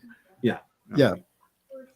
I actually find that interesting, Corey, too, where you were talking about like moving your computer as like a potential delay too, because huge amounts of resistance in reorganizing things. That's that's so fascinating, because as you can see, I could probably use that because I'm the person who, like, when the whole thing collapses, that's like, oh, I guess I gotta kind of reorganize. Well, and you guys can't see it, but if you've watched my YouTube channel, you've seen versions of my studio. It does change a lot. I just changed it 2 days ago. But it's very efficient. Probably because I'm in the middle of writing and I hate writing. And so, but I have a Linux Orange Pi 5 Rock Ambien little mini computer. I have a PC. I have a Cintiq. I have a Wacom MoveInk. I have a MacBook Pro. I have a 3-camera, 2-light setup with 2 mics and a 4-channel mixer, all going through like an ATEM switcher. And there are no fewer than 4 keyboards that control 4 different things. And so I sit and I don't have to move from where I am to use any of that. And he has Neuralink too. Yeah. But that is I'm not and I've organized my bookshelf because it's in an L shape. And so on the other side of what you guys can't see is a couch with a reading nook. The stuff that I'm currently reading, because I'm always reading about 5 books at a time, is over there. The stuff that I could possibly use as reference or inspiration is within grasp of where I'm drawing. And I can turn this way and I have traditional drawing, and this way and I have digital drawing, and I don't have to move. So my chair will spin 360 degrees and I can grab photo reference, any of the books that I want, and any of the 3 computers that I'm using, or any of the 2 drawing tablets that I have set up. To be fair, you're always reorganizing because Maddox tears everything down. Yeah, that's true too. So that also helps. Yeah. And my oldest is old enough now to where she's in my studio using some of the computers. Like, I finally got to the point where I'm like, you can, and so I've had to change that. But yeah, so anyway, it's but my resistance is like, and when we mention resistance, just for the viewers who haven't read Stephen Pressfield, we're talking about anything that you do instead of sitting down and doing the thing, right? And so there have been times where it's been like I sit down to do the thing and I'm like, you know what I really need to do is I need to sharpen every pencil in my studio. Yeah. You know, or I sit down to do the thing and I'm like, yeah, you know, there may be a time where I need that system that I'm not planning on using at all, but I'm going to set up like a whole like lighting rig for the potential that I might do some silk screening at some point in time in the future instead of doing the thing. Right? It's all of that, any of that stuff. So see, and that's so interesting because for me, the resistance is being intimidated by the scope of the work.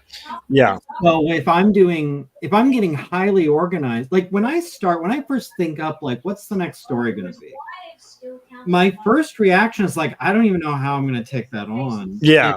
Resistance, if we're going to, you know, turn it into a mythical creature. It's this giant dragon with big wings and it's beating its wings and it's got flames and everything. And everything I do to organize Excel spreadsheets and references and everything, it just makes it small until by the time I'm ready to draw, it's this little salamander. Yeah. That I can, you know, and it doesn't, I have no hang-ups now. I can just sit and draw.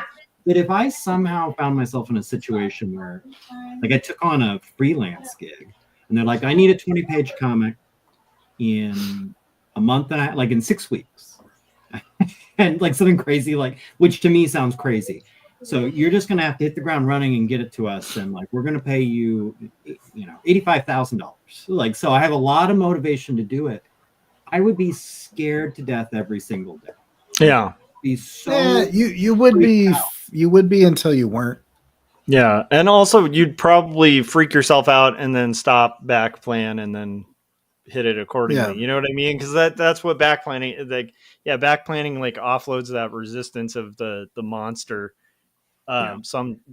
I bet that if somebody's offering you $85,000 for 6 weeks of work, yeah, you would do two things in the first 48 hours. You would fly to the island, take time off from your day job.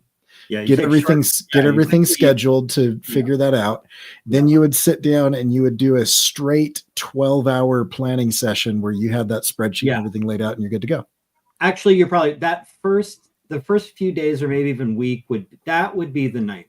That would be the crunch week of like basically taking my normal prep process and like, all right, force feeding the prep.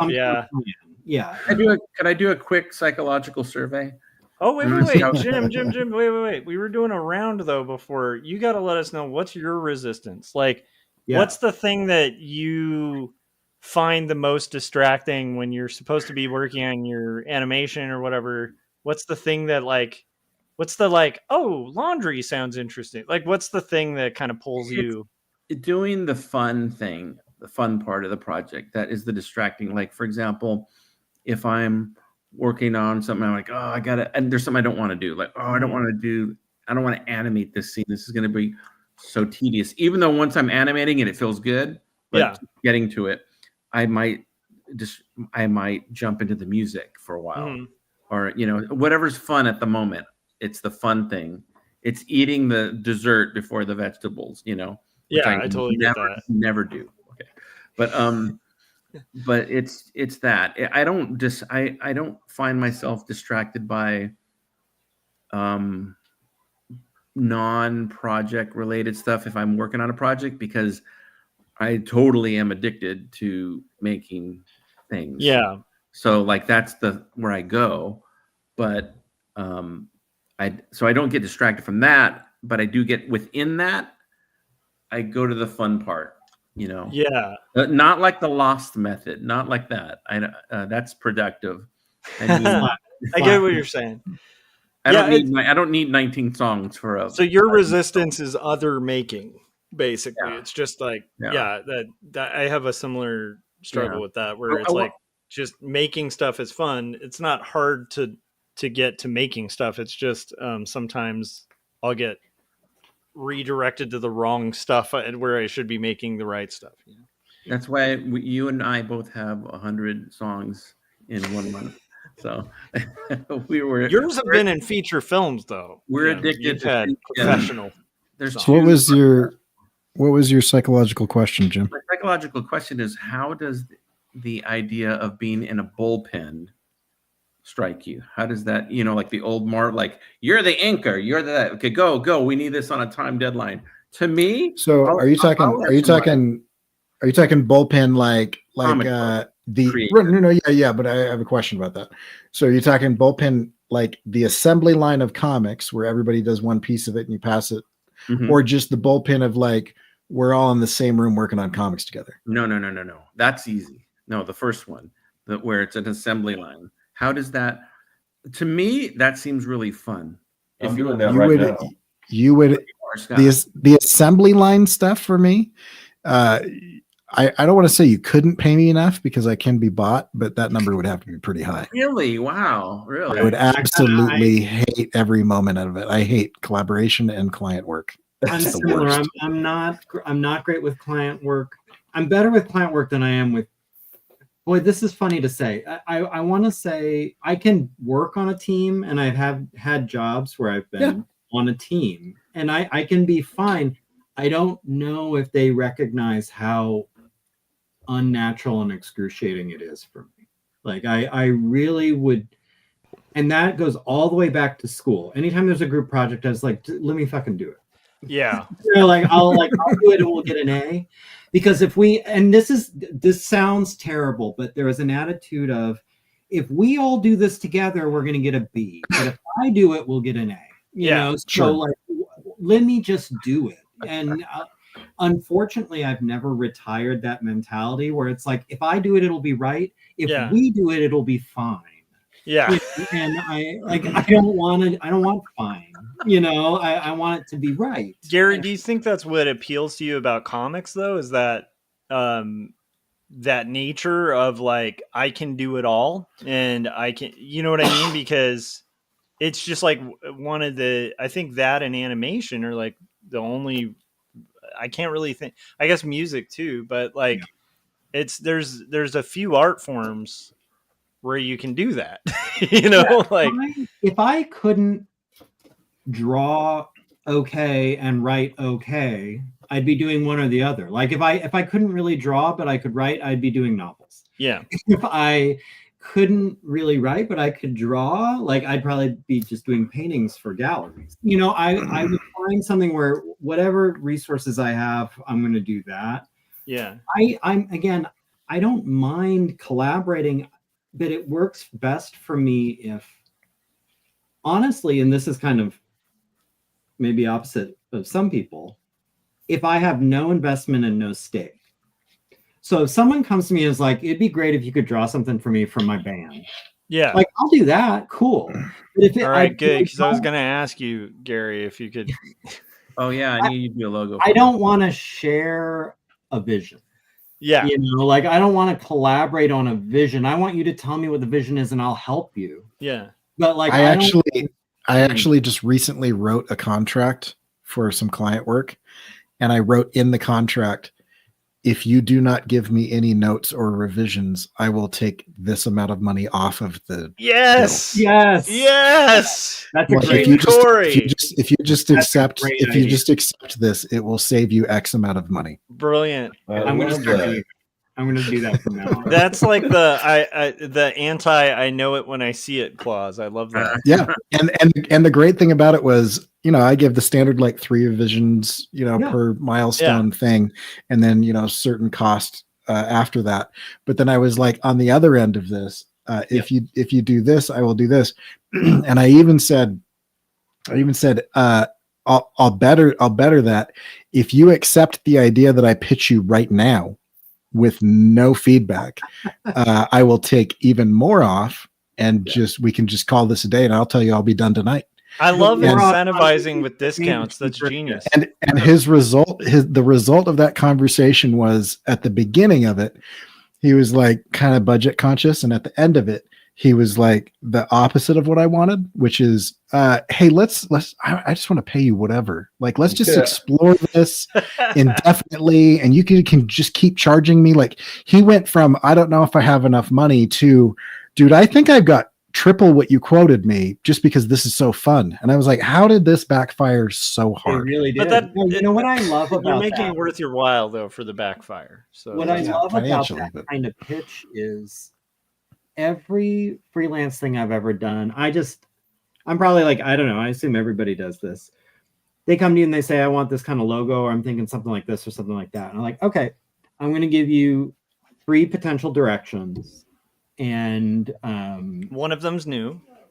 yeah, and then we'll go from there. And in my experience, tell me if you guys have the same thing. If you do 3 potential directions, there is one you love and you want them to pick this, or it's like, this is cool. Like this would be fun. And these other 2, it's because I told them there would be 3. So I got to come up with 2 more. And like, I would love to somehow present it in a way that funnels them toward like, no, I'll give you a break if we do this one. You know? Yeah, that's so that's- brilliant. That's The what I did. is incentivizing. I was like, before I show you any of the ideas, I just want to show you this one because I think this is the one you should do. Here's my reasoning. This is what it looks like. If we go with this, we don't even have to worry about the rest of this contract. We'll be done tonight.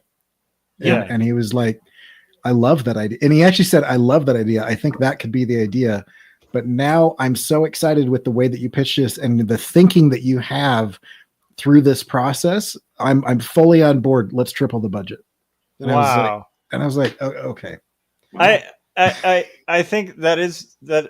Oh man, that's genius to kind of include that in a contract. I will say though, Gary, I've experienced the opposite sometimes where I'm going to give a couple iterations to a client, and I'm very similarly like really married to one idea, and then I get to a third like off idea, and it ends up being the best thing, and I'm like glad that I did the 3 iterations because I'm like, oh, that made me like really think a different way where it pushed me, you know, to be interested.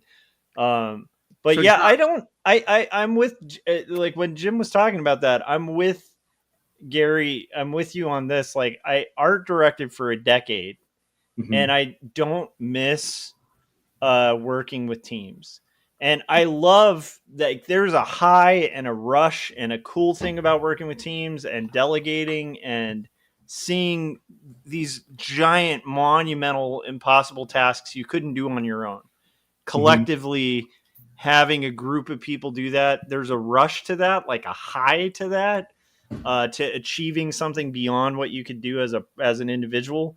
That is really cool and I think very human. And I think we're all built a little bit to enjoy that, like that rush of like, we did it, go team. I mean, but I'm a cartoonist and I'm a control freak. So I like having full control over a piece of work.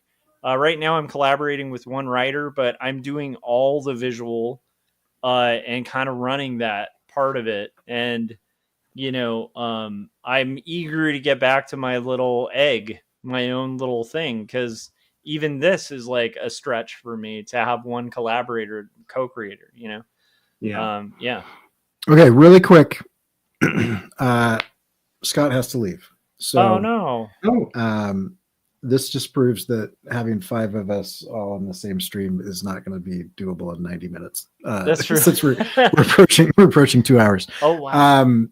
But Scott, do you have any final thoughts before you take off? Is he there even still? He was there like 30 seconds ago, so I don't know. But anyway, Scott, jump on if you can. If not, then we will see you next time. Scott says the future is AI, and Yeah, that makes sense. why bother? Well, let me just say you can find Scott's work at circworks.com, Yes. and you should check it out on Substack and follow his stuff on YouTube. Yes, I'm still very proud of the purchase I made from his shop. My That's Clash beautiful. Titans pseudo vintage collectible trading cards. So I do And want those to. wax packs are so authentic. I do want to get to my process mainly to give Jim the opportunity to roast me a little. oh bit. yes, please. But I'm very curious on how you guys feel about this because it's totally way different than what I have been doing. And I wonder if this is why I'm enjoying the comic so much, as I've given myself permission to relax a little bit and not plan as much. So I'm just going to jump over here like this. And so this is a program called Notion. It's a database program.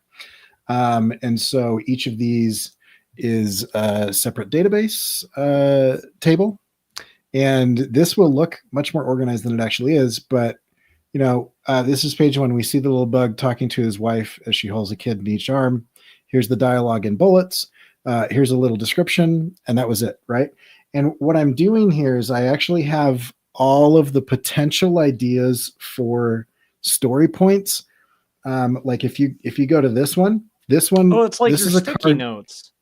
Yeah. So this is just a card that says, show several people hanged with general mud signs around their necks, right? And that's it. Like, I haven't written any dialogue. I have no idea how many pages this is or anything. And so when I get to this, like I'll do like this one. Here's the commercial. This is the commercial for ethically sourced dung. Nice. This is another page spread you finished. Yeah. So anything that is marked done is done. So these 3 cards became 10 pages as I drew them. And so I didn't even know, like, I have no idea. Like, this is the one I'm working on right now. It started out saying, we see a line of enforcer beetles, a group going out to do something. And then I kind of brainstormed some things: drinking, hunting, trolling for chicks, tagging, exploring abandoned logs, wrestling. And then what I do is, once that scene comes up, because I can move these around, I can say, oh, you know what? This one probably makes more sense in front of that one. And I'm not sure yet. I know I want to get to this one at some point, but I don't know when. And so I just kind of drag that down until it makes sense to get to it. You'll notice that I have one called opening that I like the verbiage of, but it hasn't felt right to do that yet. So I just totally skipped it. But then I will take this. I also have, this is cloud-based. So I have a mobile version. So I've got it on my phone and I've got it on my iPad. Most of this comic, the dialogue has been written laying in bed while I'm falling asleep. So like I will have the general idea of what's going on. And then as I'm kind of like relaxing for the night, I'll just go lay in bed and then I will write until I fall asleep. And then I'll wake up in the morning and be like, oh, some of that's okay. And that's pretty much it. So from here, so I've got all of this. You'll see some of this is like scratched out. Yeah. I don't delete it because I might want it somewhere else, but I'm like, it doesn't make sense here. And then I jump into Photoshop. And so in Photoshop, I have two windows up inside of Photoshop. And so over here, I've got like head turns of the main characters. I've got different like anatomy references going on. I've got poses of things, but this isn't even the main one. Is I can also go back to this document, and if I scroll down, I've started to organize by major category any of the reference that I want. And so I had a whole family of ladybugs at one point in time. And so I just started grabbing a bunch of ladybug reference, and I'll throw this window off onto a different computer that I can see, but it's not on the one that I'm drawing. And so at any point in time, if I'm like, I need some inspiration for like just random forest floor stuff, I've gathered like forest floor shots that I like to get me, because it's a very unnatural angle. Like I'm used to looking at things from like 5 feet in the air rather than 2 inches in the air. And so I just have all of this reference here, and I just continue to, and whenever, and I don't know, I have no idea what page, what panel, or when I may or may not use any of this. It's just at any point in time, I'll be over here. Like this happened in this shot where I decided to have these characters like jumping up on this rock. And I was like, okay, well, I need to know what like a rhinoceros beetle looks like when their wings are open. Corey, Yeah. real quick, just this might scare you, but You've jumped into my world because this is exactly how I used to. Yeah. No, the I way I'm used doing comics to- feels a lot more like the way you do animation. Yeah, it's very Luhanish. Yeah. Hey Corey, is that what was the website or what is that? It's called Notion. And it's An app. I do everything on Notion. So if you're looking at like Heart of Eternity, you know, I just have a card here called Lines to Use. So anytime I'm like, oh, that would be an interesting one to work in somewhere, I just put it on that card. And sometimes that will become its own chapter. And so like here's the chapter, like, let's see, some ones that are done. You know what's wild, Corey? As much as you were kind of poking fun at Jim early on, this process is so Luhan. Like it's like even having like chunks of dialogue that you're going to kind of move around, and like all of this is very much that like sandbox kind of approach that Jim uses. To the really planning part of it. To the planning part of it for sure. But I'm working on like 5 to 7 pages at the same time. And so like I'll come in to one of these cards. Let me go back to here. Oh, come on, give me this one. So out of curiosity, like, do you like this program because you can grab like the different cards and kind of move them in different spots and stuff? If that's the only thing that it did, I would just use Trello. Yeah. Because that's what I used to use. This is like Trello, but it also has programming and interdependencies and triggers built in. So there are certain things that if I do something, it'll cascade an action on multiple other cards or databases. And so like we use this at work to like check equipment in and out. And so if a student wants to check out a camera, I can push a button. It will then check that camera out. Also, it'll go grab whatever lens, bag, kit that they've got, tripod, put that in there as well, assign it to that person, and then put that on a calendar so that it alerts us when they need to turn it back in. Oh, but cool. I just do that with a single button. And it's all like custom built, so you can build anything in it. So it's totally loose. And so I might like, this is the one I'm working on right now. And so I've got the dialogue here, and I said, in every community, everywhere in the wild, young adults of every species leave their homes and gather at night. They play, they compete, they flirt, they fight, they test the limits of their environment, they explore the world outside the walls of their parents' home. And then I just have this little note, montage of shots of the group messing around. That turned into 3 pages. But I just grabbed that paragraph, and then I started thumbnailing out like what panel. So this is like the first, and I'll throw in the text to make sure I'm not drawing over that as well. And then I just toss some text in. A lot of this is coming from like the mood of the page that I want. I will pick a book. Like some of this is coming from Deadly Class. Some of this is coming from Lady Killers. Some of this is coming from Black Science. And I'll be like, I think there is a scene in Black Science that had the vibe that I'm going for the next few pages. And so I will just flip through until I see compositions and panel layouts that kind of strike me. And then everything will change, but it'll start from that. It'll start. Wow. So a lot of these right now is kind of like Matteo Scalera based layouts. Whereas before, the first 5 pages were a lot more Sean Gordon Murphy style layouts and a little bit of Wally Wood mixed with some like Will Eisner. And so that's why the bookshelf behind me is important. Anyway, and then I just go in and I've got the text where I'm going to put it. I know that there's dialogue here. I don't know how much of that dialogue is going to get me through what, or how many more pages I'm going to have to finish off that paragraph, but probably 2. And so that one paragraph became 5 pages. And when it gets to a natural conclusion of that, then I'll tighten up the pencils. I'll sit down and I will ink.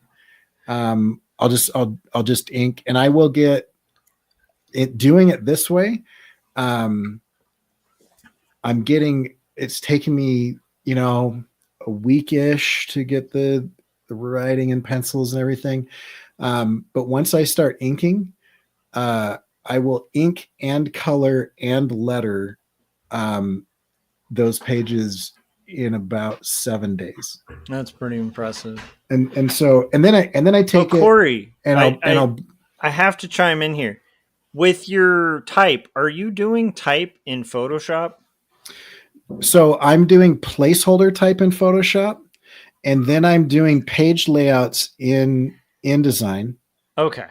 So I'll just be like, these are the words that I want in this panel, and then I'll do page layout in InDesign.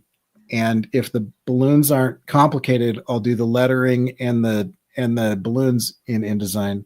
If the balloons are complicated, like I have this page here was like I had like radio kind of buttons. So like I designed that in Illustrator and imported it into InDesign. So I hate InDesign, but InDesign is the best page layout. And this is where those like paragraph styles that I was telling you about. So if I wanted to, I could open this up. I could change any of these attributes of the text, and it'll go, and it would change all of the text globally across the entire thing. Yeah, that is the best part about InDesign. That's great. Yeah, so it works pretty well. And then that's kind of that's how I'm able to kind of release this 5 pages at a time. But I find this so interesting because you and Jim and you have been almost like polar opposites in your approach for quite a while. Except if you think about the length of the project, that's different. Not in our love, we're not though. Yeah, no, but in the length of the project. So Josh, you and Gary, you're like, I'm gonna hunker down. I'm going to do this project for 1.5 years, or I'm going to do this project for 5 years, or this is the one thing I'm going to do.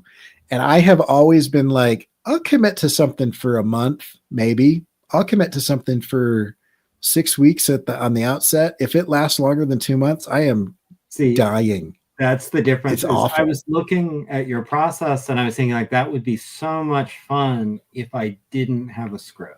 Yeah. You know, if I was just like flying by the seat of my pants and like, let's see where the story goes. And there's no end in mind. Sure. Then that makes perfect sense. But for me, it's like it's totally incompatible. And I think this is I'm an old webcomics guy. Like not like the new web comics where it's all vertical scroll and everything looks like anime from Lore Olympus.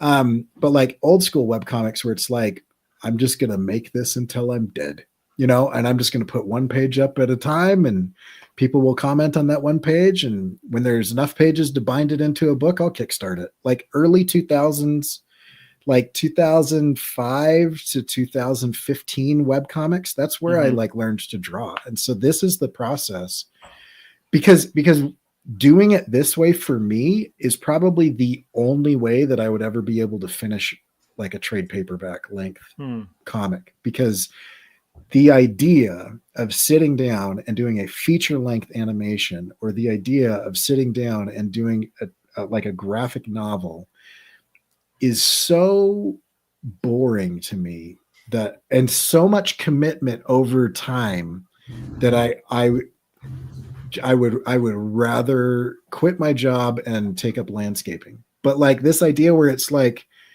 I can do this in sprints. Like I can, what is that method that they use in programming? The agile programming method. Like I can go in and I can just like, this is what I'm doing for the next 2 weeks. And then at the end of that, there's like an encapsulated thing. It's done. It's shipped. The public has it. They've read it. I've gotten a response. And while I'm getting response, I'm on to the next thing. Like that like feedback loop is like essential. Like I don't think I can operate in the dark. Like when you're done with your book, you have to put it on Amazon, because if your book's not on Amazon, then really why even make it? That's a fair point. Speaking of books, we got somebody else here who's working on a book. Jim, you're working on a character book as well. Yeah, actually, it's pretty much done. I'm kind of like the never-ending story. I'm just keep adding to it and adding to it. But yeah, I have a book I'm working on for the Full Fungus, and it's got a bunch of I mean, if pretty much if a character just appears on screen, there's a backstory to it. And then a bunch of just other random stuff. So I'm putting that together, and I want that will be on Amazon proudly. I will give Jeff Bezos all my money. All right. I love it. Corey, that's exciting to see that process too. And it's interesting because I remember back when we were doing 48-hour art check where you'd use Trello for a lot of things. And it's always like, for me, I'm always like, I'm still very old school with like manual checklists and stuff. But that's really a cool process. That's really neat to see. Well, and I don't know if it's a cool process or if I'm just neurodivergent enough to not be able to function normally. I think that's probably in most cartoonists. Sure, but like a lot of this is because I literally do not have the focus to sit down and write an entire script. But you know what? I love that the thing that's helped you get over that hump is the thing we've been telling you forever, which is like create a world where you can tell a bunch of little stories in a big, broad world. And then you could do this massive thing. And I'm excited about it. Also, I'm glad we coaxed you back into comics. Now we just got to get Jim to make the floppies. I was always going to get back into comics. I don't know that you guys join us, Jim. Leave the lucrative world of animation where you're getting Animation Plus deals. I'll tell you the thing that Jim has that I don't have is a body of consistent work. Oh yeah. Like, and that's the thing is like, the three of you, I'm a little bit more like Scott Serkland, where I just kind of bounce from a lot of different things, and he's very good at a lot of different things. But like, there are days where he's working on comics, there's days he's working on whatever.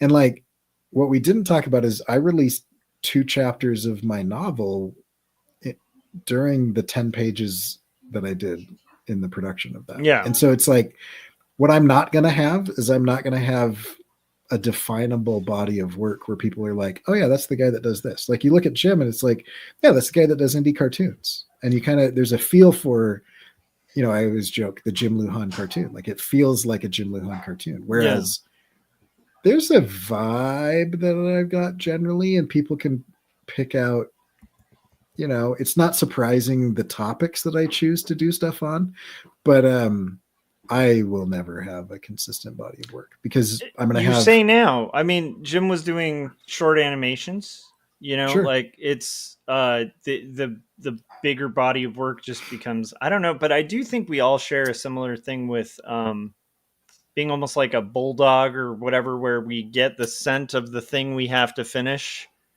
And we're all pretty good at chasing that finish. Sometimes it's just you're willing to chase it for 5 years, and I'm willing to put in a month. Sometimes you just have to go up to that project and just lift your leg. That's right. Well, guys, it's getting like it's getting a little late. I know we all have work and crazy wildness. I think we did 2 Artcasters episodes, one for each of our guests. Yeah. I just found it. This is one of those ones where I hope the audience was into it, and I think they will be. But for me, being able to dig in and see file organization is just fun from just a talking shop standpoint, because it's such a part of what we do. Mm-hmm. And I love the subtle differences between what everyone's doing. I also love that when the first thing that got me excited was when Jim pulled up his Mac and he has it. I forget what the layout is, but it's basically that where you see all the folders, and then that specific way of layout where you can see the folders, what's in the folders, and the Substack. Yeah, the Substack. But that got me excited because it's that's how I do my layout too, because I want to be able to efficiently kind of move through stuff. So did anybody else find it a little bit fishy that the minute we started showing our screens and talking about files, that Scott mysteriously disappeared? Yeah, that's true. Yeah. As if he didn't want us to see what files he has access to. Yeah, no, that's true. Keep those folders quiet. But I wanted to point out one more thing that is a habit I've recently changed. But for almost my entire life, every 6 months, I would take everything on my desktop, which was everything that I was working on, and I would put it into a folder, and I would name that folder Organize, and then I would put a date on it, and then I and then I would put that in my documents folder, and then I would just do it again in 6 months. And so every computer that, because I have never gotten rid of a computer, every computer that I have is just every 6 months of my desktop just drug. I literally just handle littered. this is like super villain talk. This is terrible. Yeah. And that's I have it right there. You guys can't see it on my PC. There's a folder called organized because I did it again. But on my MacBook, I started using the documents folder, and I have, before 2 years ago, I have never used the documents folder in like file organization. Everything has just been saved directly to the downloads folder or saved directly to the desktop, and everything pulls from there. That's wild. Now, you would know this better than anyone, Corey. I heard this and I didn't know if it was true. I heard years ago, and this is why I try to avoid that.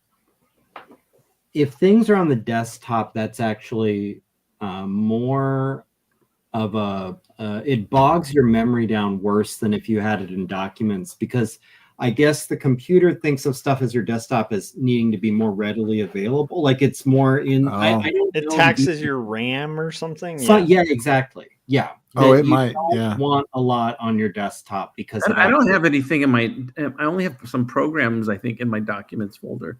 Everything else. I have a desktop. lot on my desktop too. Yeah, like especially current music projects, which was probably a bad idea. So I need to. I Hey, never got- I trusted who was telling me this, and I just ever since I've tried to maintain a tidy desktop, but maybe it's not even true. I don't know. I've never it's true. heard that before. It's but true. It could be. Hey, you guys. Paul Pate says that we have to end the show. Oh, that's right. That's actually a I good think point. every- He I actually think- said we I have think to we should- restart it. yeah. Crap. No. Anyhow, Start from the beginning. Paul Pate, by the way, great cartoonist. You guys should check out his work. All right, guys. So thank you, Gary, Jim. Thanks, Gary. Gary, where can we find your work? You can find me on Instagram, right here, Dinosaurs versus Marsbots, Dinosaurs vs Marsbots, or you can find me here on YouTube under my name, Gary Hodges, and you'll know it's me because the icon is a cartoony dinosaur eating up an alien. Both those places have links to my link tree where you can find everything else. Also, if you walk outside with a signal mirror and point it northeast, and you can contact Gary. Jim, where can we find your work? If you go to Jim Lujan, that's my YouTube page. Please subscribe. You're already on YouTube. Just hop over there, click on my name or something. I don't know. Also, if you join my Patreon, you can watch the full fungus before the rest of the world because it's there. And also, you can find me flying my drones over New Jersey anytime you like. So, Straight from his mothership. yeah. Sounds good. And Josh, where can we find your work? So you can find my work at joshuakemble.com, Jacob's Apartment, and 2 stories, 2 graphic novels that are currently out. And then check out Written for the Dead, my latest album. And keep an eye out on Spotify and all the music platforms under Joshua Kemble, because I'm about 5 songs done with the next album. So, and it's going to have some weird songs that, I don't even know how to feel about, but they're awesome. So, That's awesome. And you can find my work at CoreyKerr.com. If you want to read my comic, go to CoreyKerr.com/rage. If you want to read my novel, go to CoreyKerr.com/book. Both of those are being serialized live. And so as I finish pages, I put them up. And if you didn't know that this is going to be on Scott's channel tonight, because it was supposed to be on my channel, it's probably because you are not on the email newsletter. So in the description of this video, click on that link, jump on the email newsletter, and about 30 minutes before we go live, you'll get an email each week on before we go live. And thanks for joining us, and we will see you guys next time.